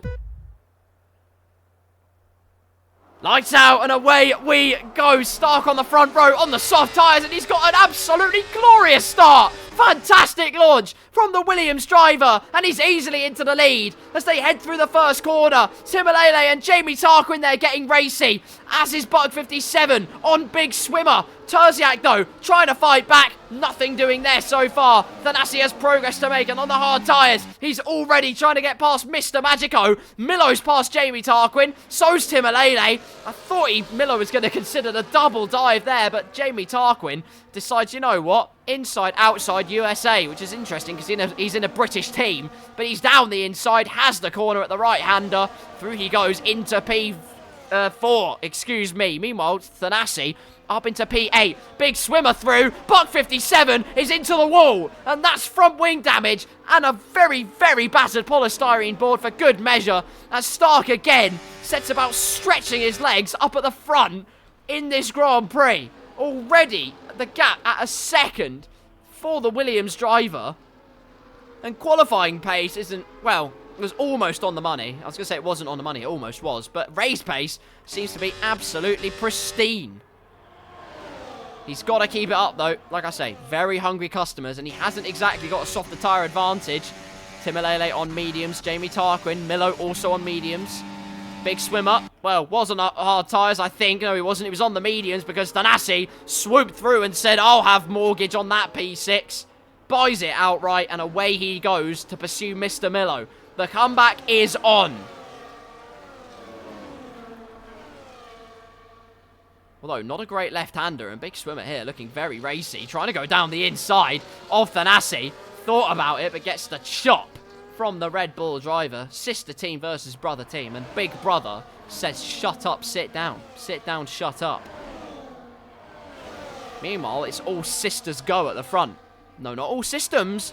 All sisters. Stark is pushing like mad. No, he isn't. He's got a full battery. Timalele's pushing like... not Timalele, Terziak. My apologies. I assume Timalele's pushing a little bit. Terziak's got no battery left. Stark could do a job for himself here if he just pushes with ERS. That at the end of this last corner, Terziak won't have DRS. Watch this, everybody. Push, push, push, push, push. And it looks like, no, Terziak will have DRS. Well, that's lucky for him. Oh, Thanasi's made a mistake. Onto the infield. It's Red Bull disaster. Complete capitulation for both drivers. Onto the infield at the final corner goes Thanasi. Now there's a 5-second gap between him and the closest car ahead. Don't know if there was contact between himself and Big Swimmer, but that is devastating for the scope of his race. Lap number 3, Stark in the lead, but not by much. There's no Magico. He's had a little half-spinning moment through that corner, allows Thanasi through. He'll accept that gift very graciously. Before that, though, Magico a great pace in those first couple of laps. Meanwhile, back to the front we go. Terziak did remain in DRS range. Stark at any time could push the button and render Terziak's charge completely useless. So he has to turn the afterburners on. Claim pole position in qualifying. That was a good right-hander. Tumbling down the hill and then up it again. It's just such a nice track to drive, Portimao. Especially satisfying if you get it right. One of my most satisfying, in my opinion. Through the final corner, another bout of DRS. And oh my goodness me, Thanasi's had another moment. What is going on for the Red Bull driver? Oh my goodness. Terziak with the fastest lap of the race then. He's had DRS to help him along. Start using a bit of battery here. Terziak's got to show what he's made of in terms of pace. That's a good first corner. And they've actually priced themselves away from these two. Tim versus Tarquin. Run it. It's happening again. Jamie Tarquin won out in China, and he looks to be doing the same here in Portimao. Down the inside, easy as you like, before they even make the corner. Swipes across and into third place, or into the podium positions. Goes the Aston Martin. Cracking stuff from Jamie Tarquin. Starks immediately gapped Terziak. Over a second now. Terziak surely must have made a mistake on the lead-up because he just lost time hand over fist on the run-up to the right-hander. Start going for the flick steering Fernando Alonso technique, albeit less extreme. Terziak not doing such things. He's just hanging on to the coattails of DRS. As Buck 57 has another moment. Red Bull are having an absolute bad time. There's no other way of putting it. I was thinking of a word for R. That would sum up just how badly it's going so far, but I can't think of one. Terziak did get DRS, just, albeit with no battery whatsoever. It's another purple Sector 3, because he has to dump pretty much all of his battery in order to stay in DRS range. Which is quite something, really, I'll be honest with you. 1-2 cars in a DRS spat. 3-4 car in a DRS spat. 5 in no man's land. 6 in no man's land. 7 definitely in no man's land. 8 it's a recovery job. And 9, who knows what happened. Terziak, though, again, Stark seems to just get great traction and drive out of the hairpin. This part of the track seems to be where he just comes alive, albeit briefly. Takes a bit too much speed into the right-hander, I can tell, because it's all about the exit on that corner. Well, including hooking up everything else, but the exit's where you gain the most time overall. Terziak using that to good effect. Just keeping up with him. This is all really Terziak needs to do at this particular phase. Keeping the DRS, avoid fighting it out with the 2 cars behind who are hoisting themselves along. And then, Bob's your uncle, unless he's not, in which case I do apologise, but either way, it's tactical time. Tactical times are ahead of us as we head on to lap 6 of the Portuguese Grand Prix. And Stark burnt his battery to about a half there, and Terziak now in jeopardy of not having DRS anymore. Again, that first corner is absolutely lethal from him. Oh no! Jamie Tarkin with a 3-second time penalty. Well, there goes that idea for him. He wanted to challenge for the lead of the race. He has to hope others behind, or ahead of him, in fact, get penalties. And so far, it's not looking likely. Nice helicopter shot there. Lap number 6. Thanasi, though, catching up Magico. Thick and fast, and it's another lock-up for the Mercedes driver. Not spewing wide. Feels hopeless when you spew wide. Car just has no purchase. The tyres are taking you for a ride. It's a horrible feeling. Look at that angle for the hairpin. Another bit of smoke kicked up from the Mercedes car.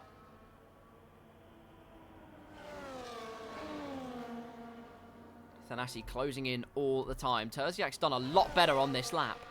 Just in terms of keeping up with Stark, he's well within a second this time, as opposed to being just within a second, albeit at the final corner he is finding it a little bit more difficult to keep in the realm of DRS. Stark again pushing the battery a little bit. Terziak's being a little bit more savvy about when he uses his electrical deployment, which he'll make the most of and reap the rewards. Good fortune shall favour the patient and brave as Mr. Thanasi goes through past Magico into P7. And as it's a recovery job, but he's 16.9 seconds behind the next car ahead. And, well, I mean, we'll see his progress, but really, he has to hope for a safety car in order to really salvage his Monday evening.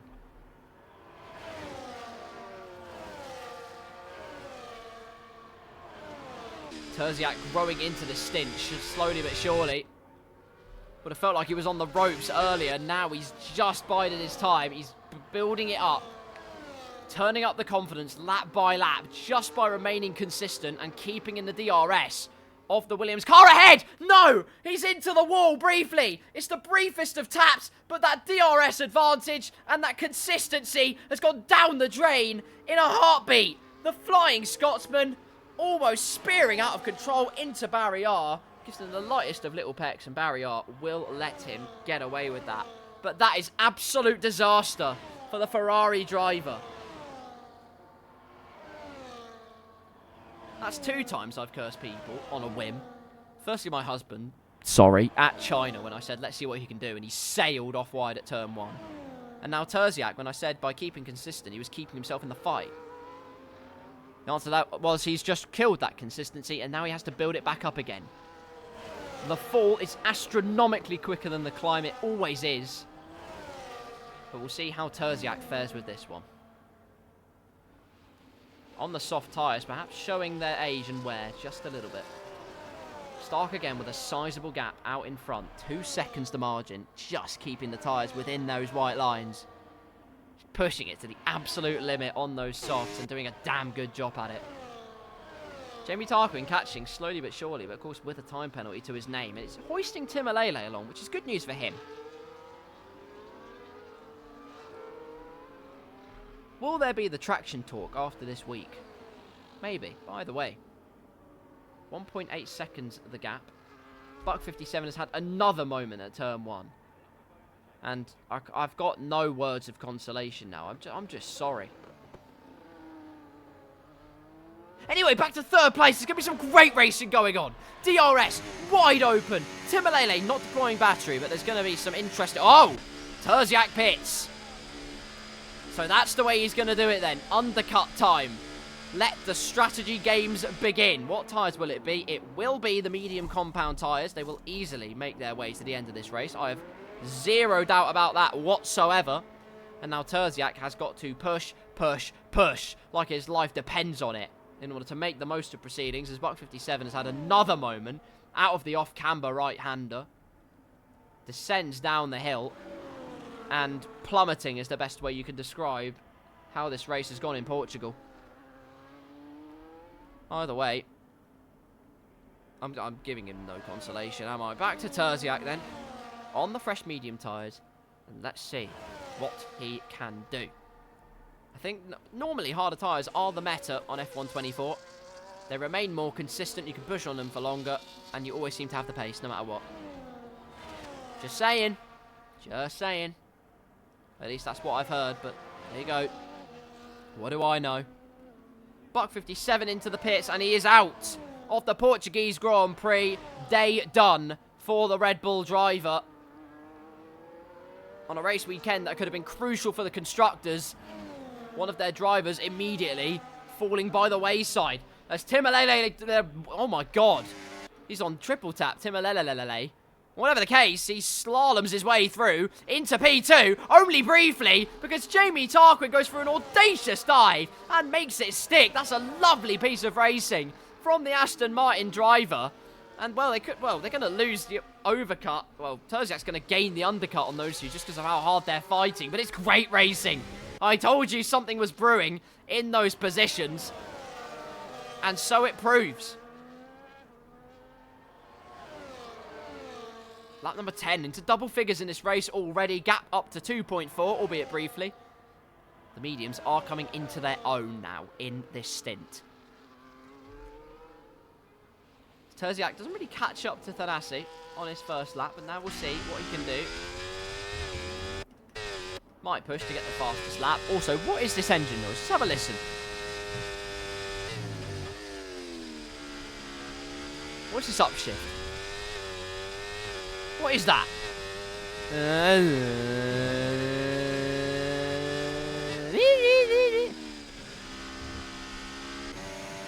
Call me Codemasters, I'm a good engine sound. Tim Alele breezes through, DRS. Comfortable as you like. And that is now easily through into P2. There will be no drama to apply itself into this next corner unless Jamie Tarquin goes for the most dastardly of dives, but he does not. Timbo into P2, championship leader with just one car between himself and glory here in Portimao. As into the pits comes Thanasi. The safety car hasn't arrived. The hard tyres weren't the play. Onto the mediums goes the Red Bull driver. The Lone Ranger for the team based in Milton Keynes. And Thanasi would be keen not to repeat this weekend's events in future races. I'll see myself out, it's fine.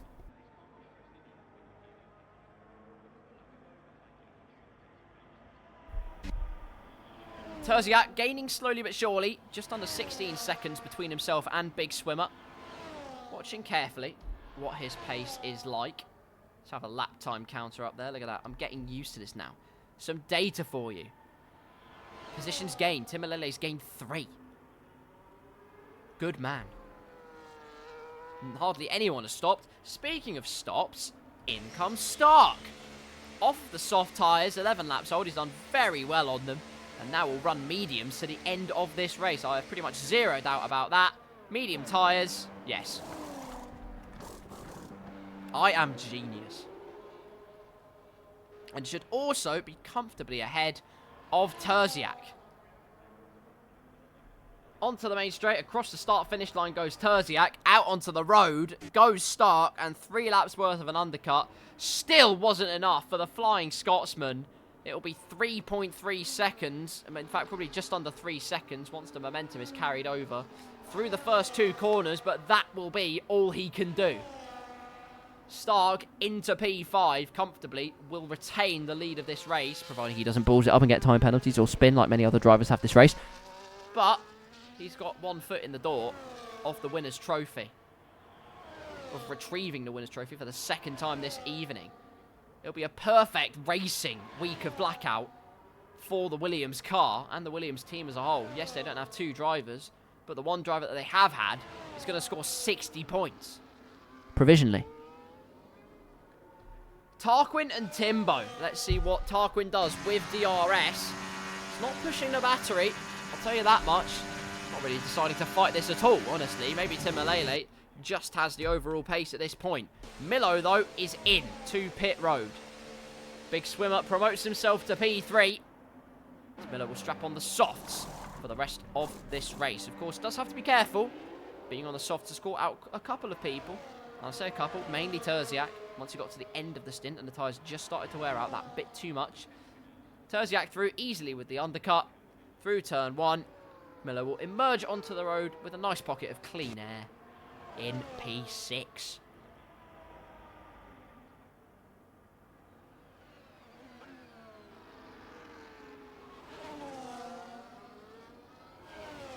Thanasi fastest lap of the race. He's cooking.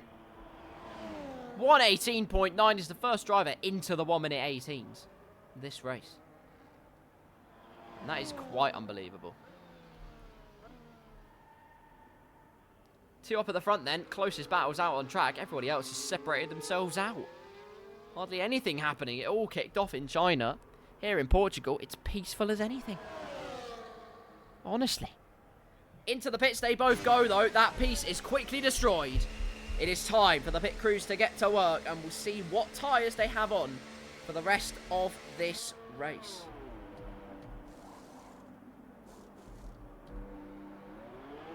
Tim onto mediums.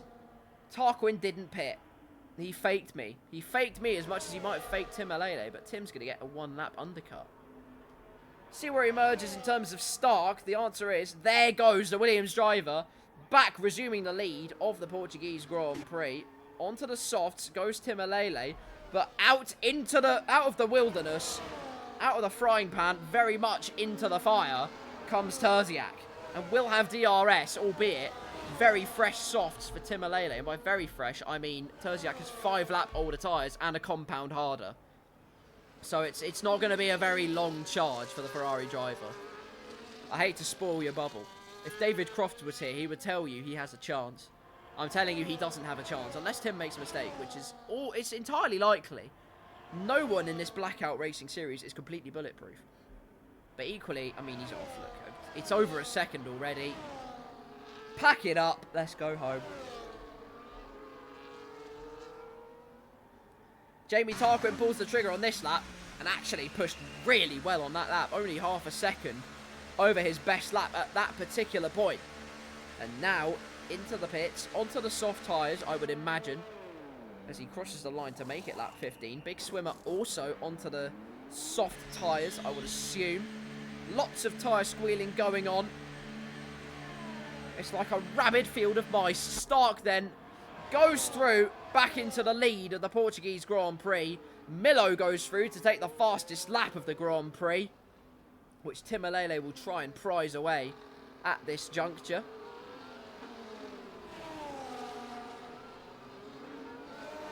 We shall soon find out, but 2.9 seconds is the gap that Tim Alele has to make up.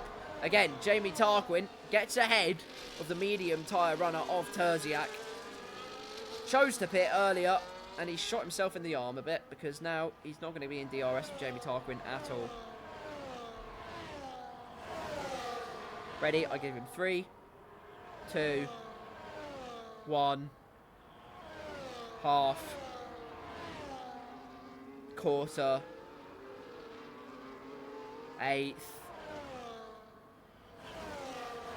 0. Oh, look at that. Great timing. 2.5 seconds. Timalele's really going for it here. Championship leader has a point to prove after a less than ideal Chinese Grand Prix bash. But he's bashing one out here. And that's disgusting. Keep it off the racetrack. But he's going to surely pump in a fastest lap of the Grand Prix. Across the line, he does not.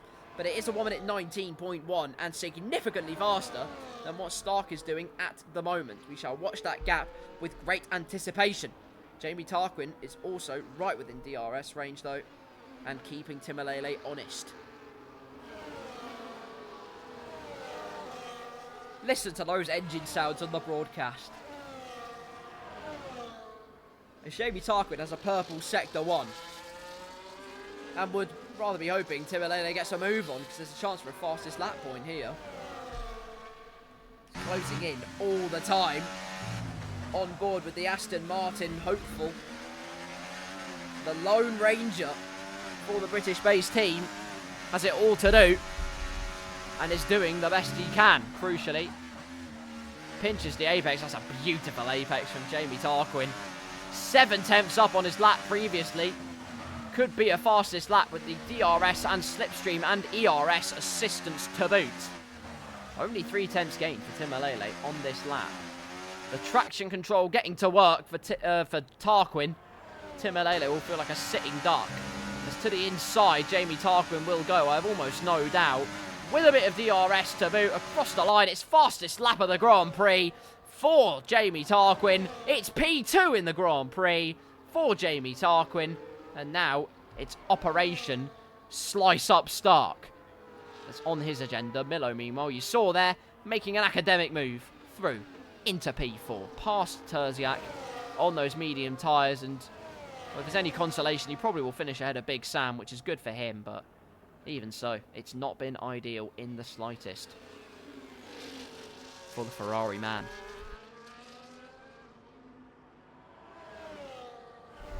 Pole position is more like a curse than a blessing.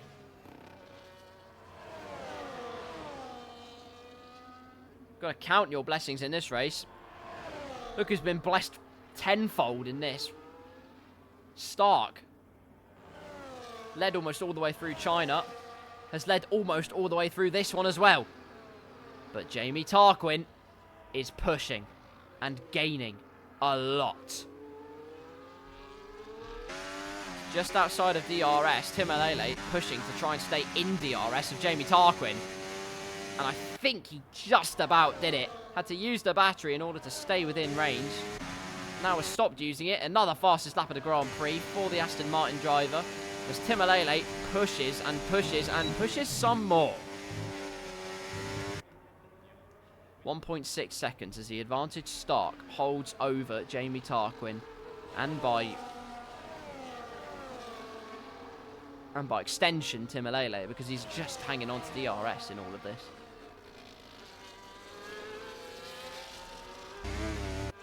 Stark with a full battery. He's going to have to use it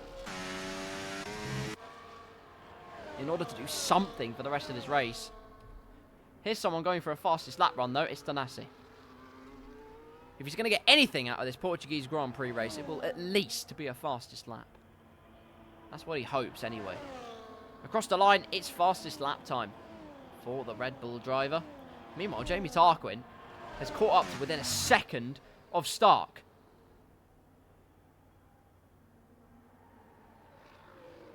Good grief. He is absolutely pushing like a bat out of hell. Through the final corner then. Has DRS. Timalele also has DRS. A 3-car train develops. And with just 5 tours to go off Portimao, it now gets interesting. Can Stark hold on? Or will that alternate strategy, mediums to softs, make the difference? We shall soon find out. What's Donassi's time like? He's 4 tenths up on whatever he did previously. I don't know what that was. Through the right-hander. Keeps it well within track limits. It's a purple middle sector. big swim up with a time penalty. Oh, no. It's only the second penalty, so... They've done well, actually. They've hardly got any penalties all week, this lot. So, well done them. Through the final corner goes Thanasi. Uses the rest of his battery reserves to decimate the lap time and claim those 3 points to his name. It's a 1:17.8. That's pretty much someone's qualifying time, I'll be honest with you. Through the left-hander goes Jamie Tarquin. It's fastest lap heading the way of Thanasi. It's an even bigger prize that Jamie Tarquin's about to pick up.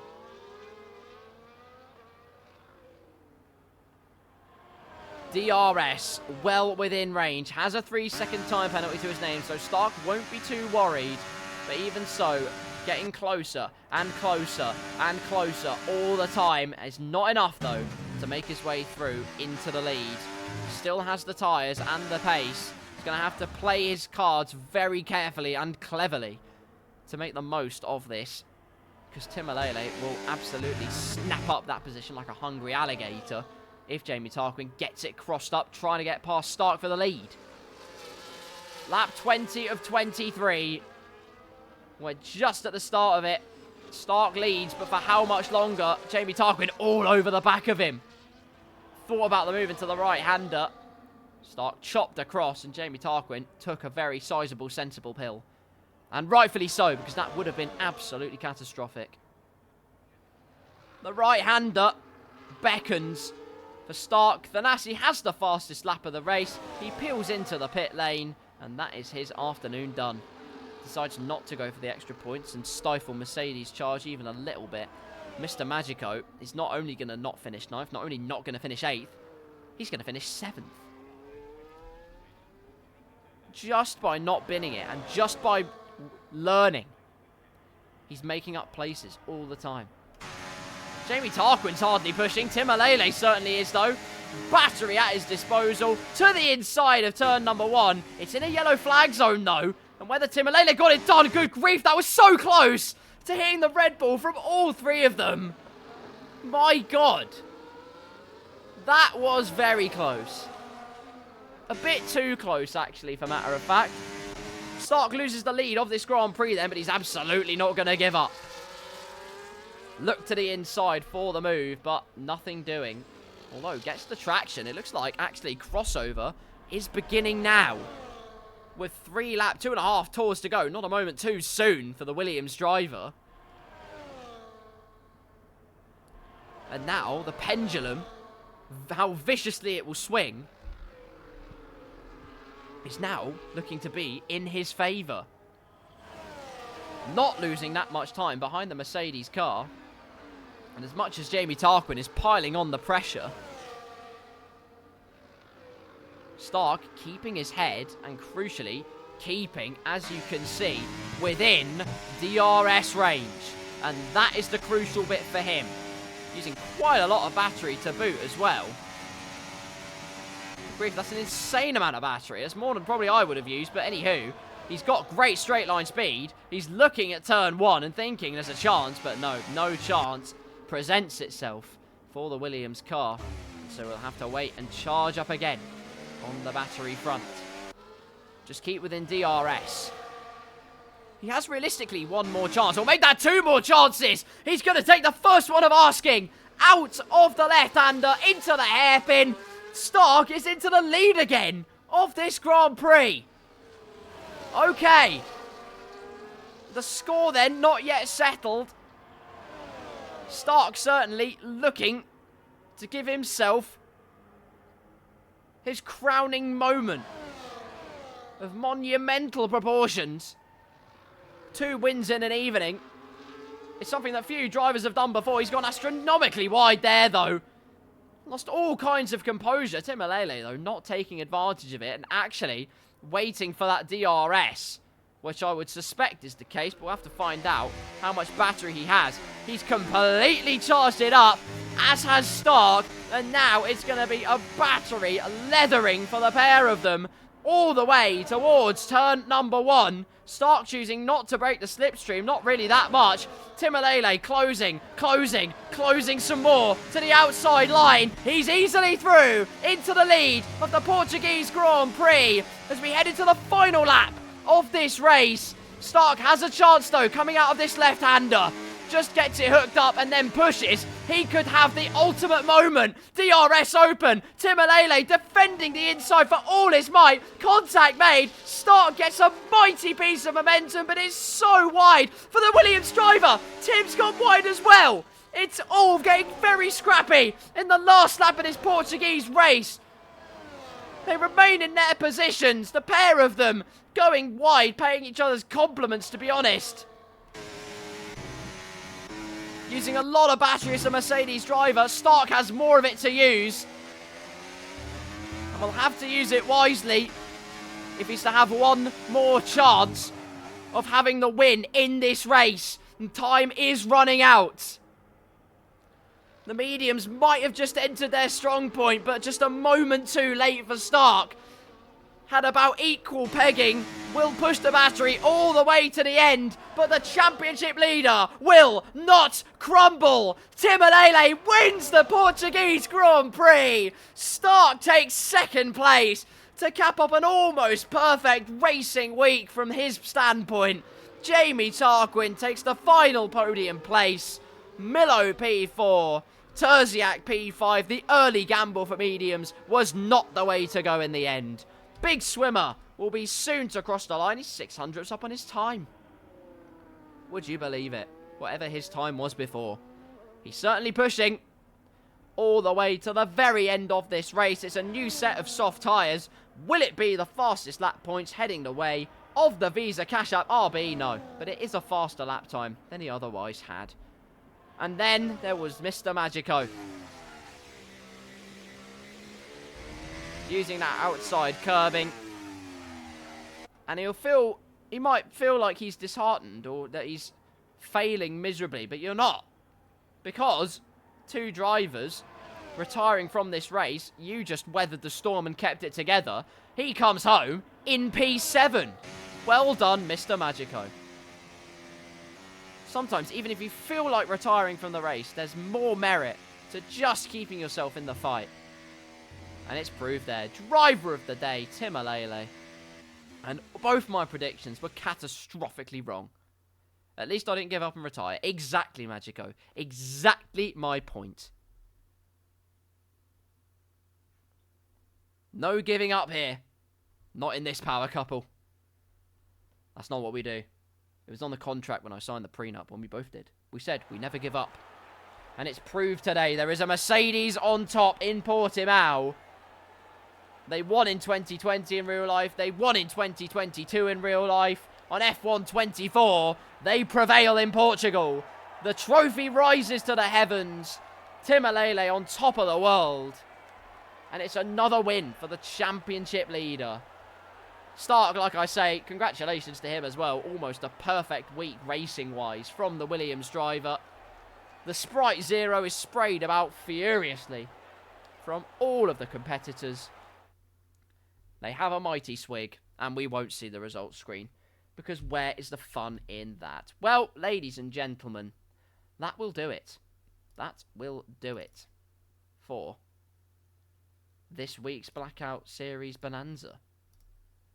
But what I'm going to do is I am going to show you my, whilst I talk about the races, I'm going to be showing you my cute little Blackout Racing. Look at that. It's absolutely divine.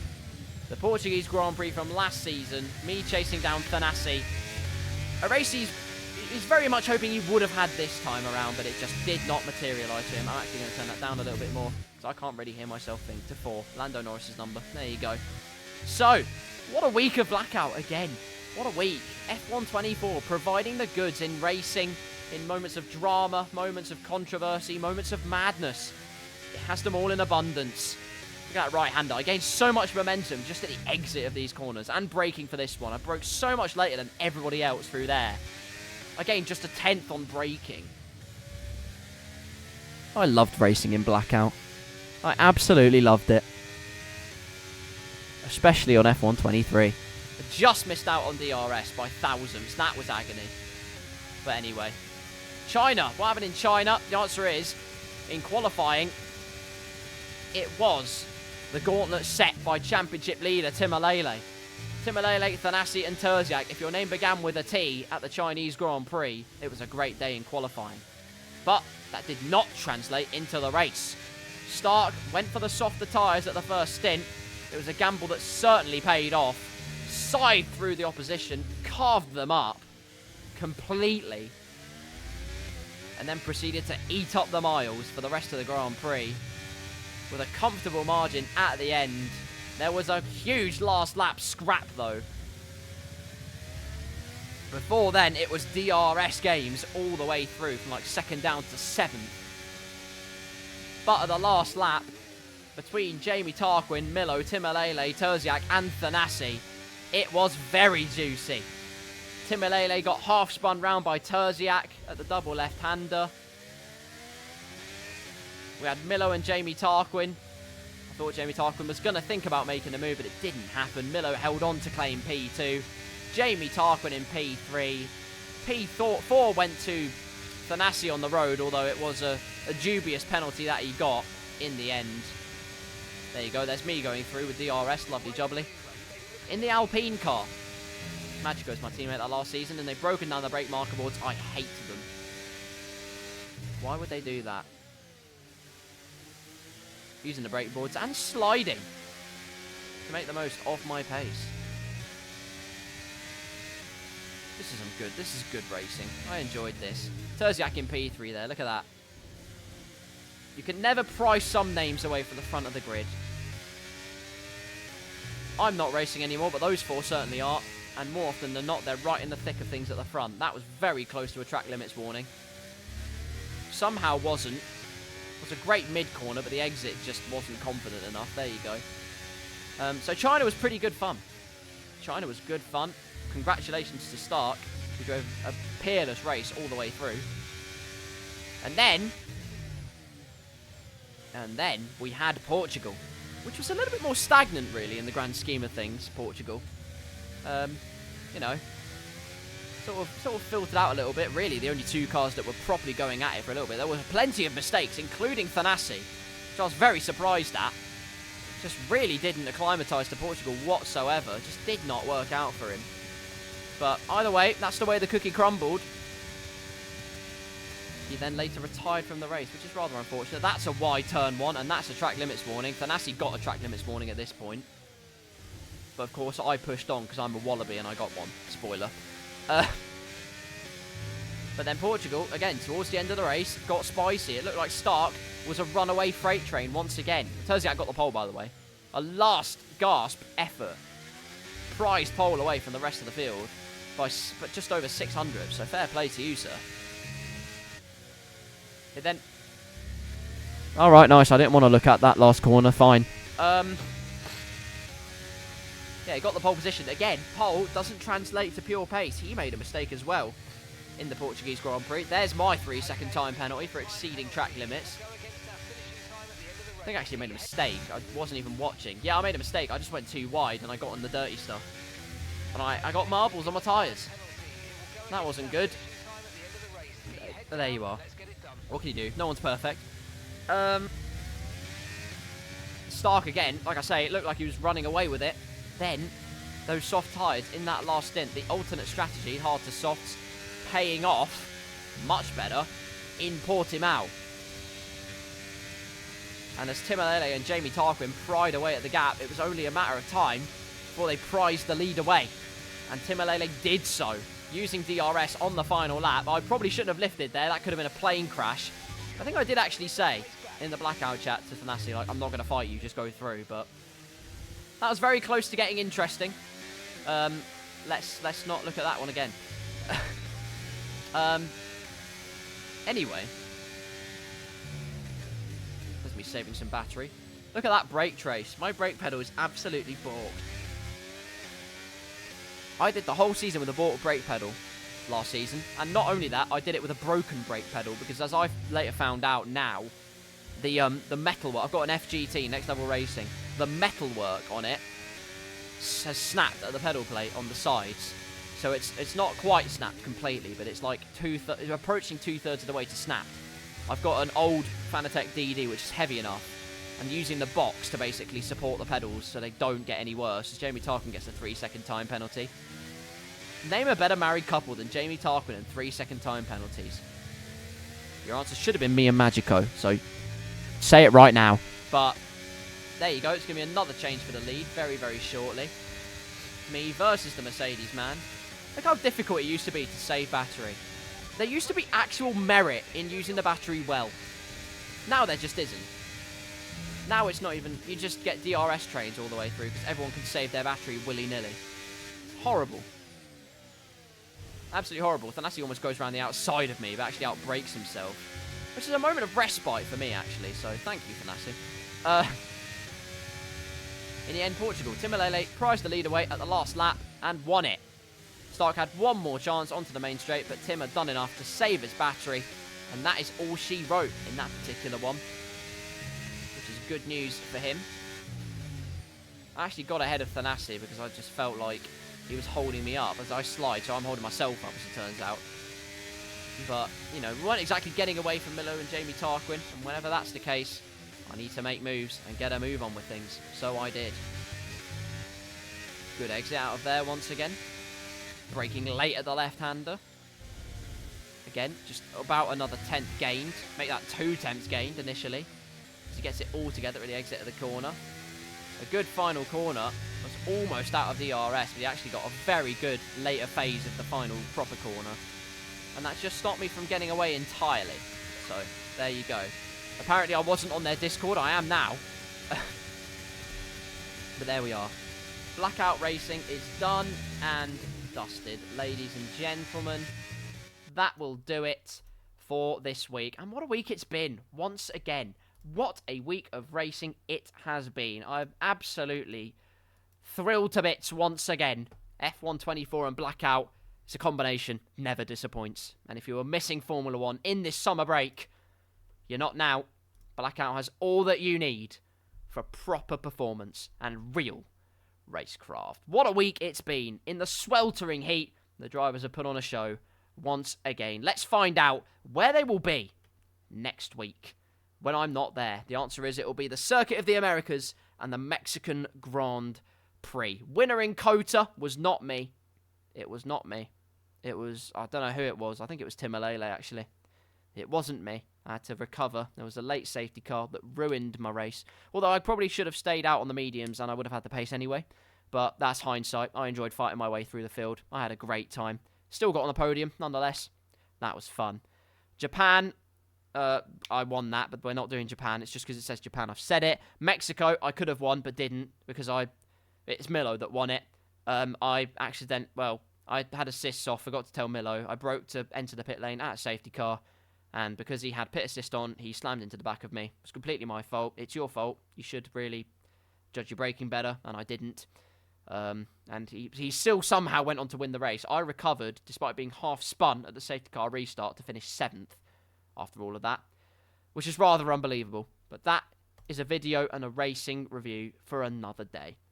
Those are the races. I will not be there next week, but I will be there for Abu Dhabi and the Brazilian Grand Prix in 2 weeks' time. So make sure you don't miss out on that right here on this Twitch channel at 8 p.m. Thank you all very, very much for watching Blackout take to the track at China and Portugal.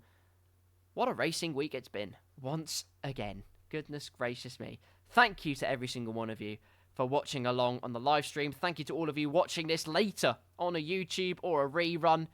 Thank you to everybody in Blackout, as always, for allowing me to commentate my Monday evenings. There's nothing I'd rather be doing. And alas, I have to be doing something because I'm in Devon, and it's rather tricky to do it because the internet there is as slow. Didn't let me finish my slow analogy. Anyway, it's very slow. That's all I'm trying to say. But the point is, it will be fun either way. Go and watch RD Magico's channel. He's in my chat. And he's also someone you can find on Twitch. Type it, RD Magico, RDMAGICO, in Twitch. Go and watch him race around in Blackout. Find out in real time in the Blackout Discord chat as it happens and unfolds in the moment. Just kind of what chaos is unfurled and unleashed unto the world. But either way, that is there. Also go and follow him because he made all of these lovely, lovely graphics.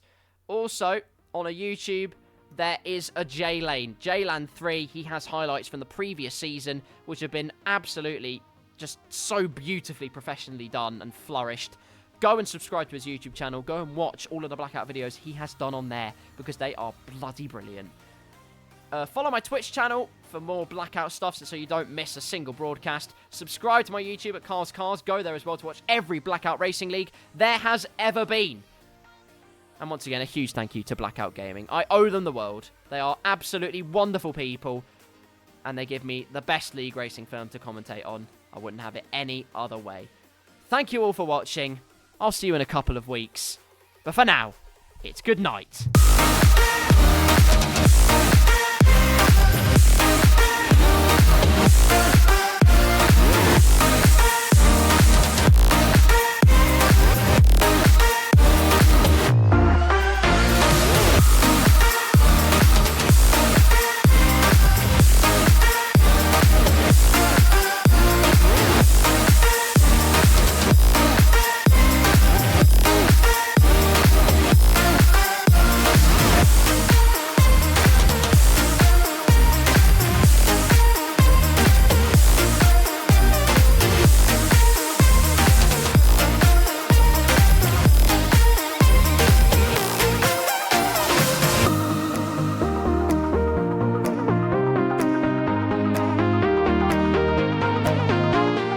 Also, make sure you follow me on social medias. They're on the screen. Magic, I put them there. Instagram and Twitter. Probably Instagram. I post there more. Okay, bye. Love you all.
Bye.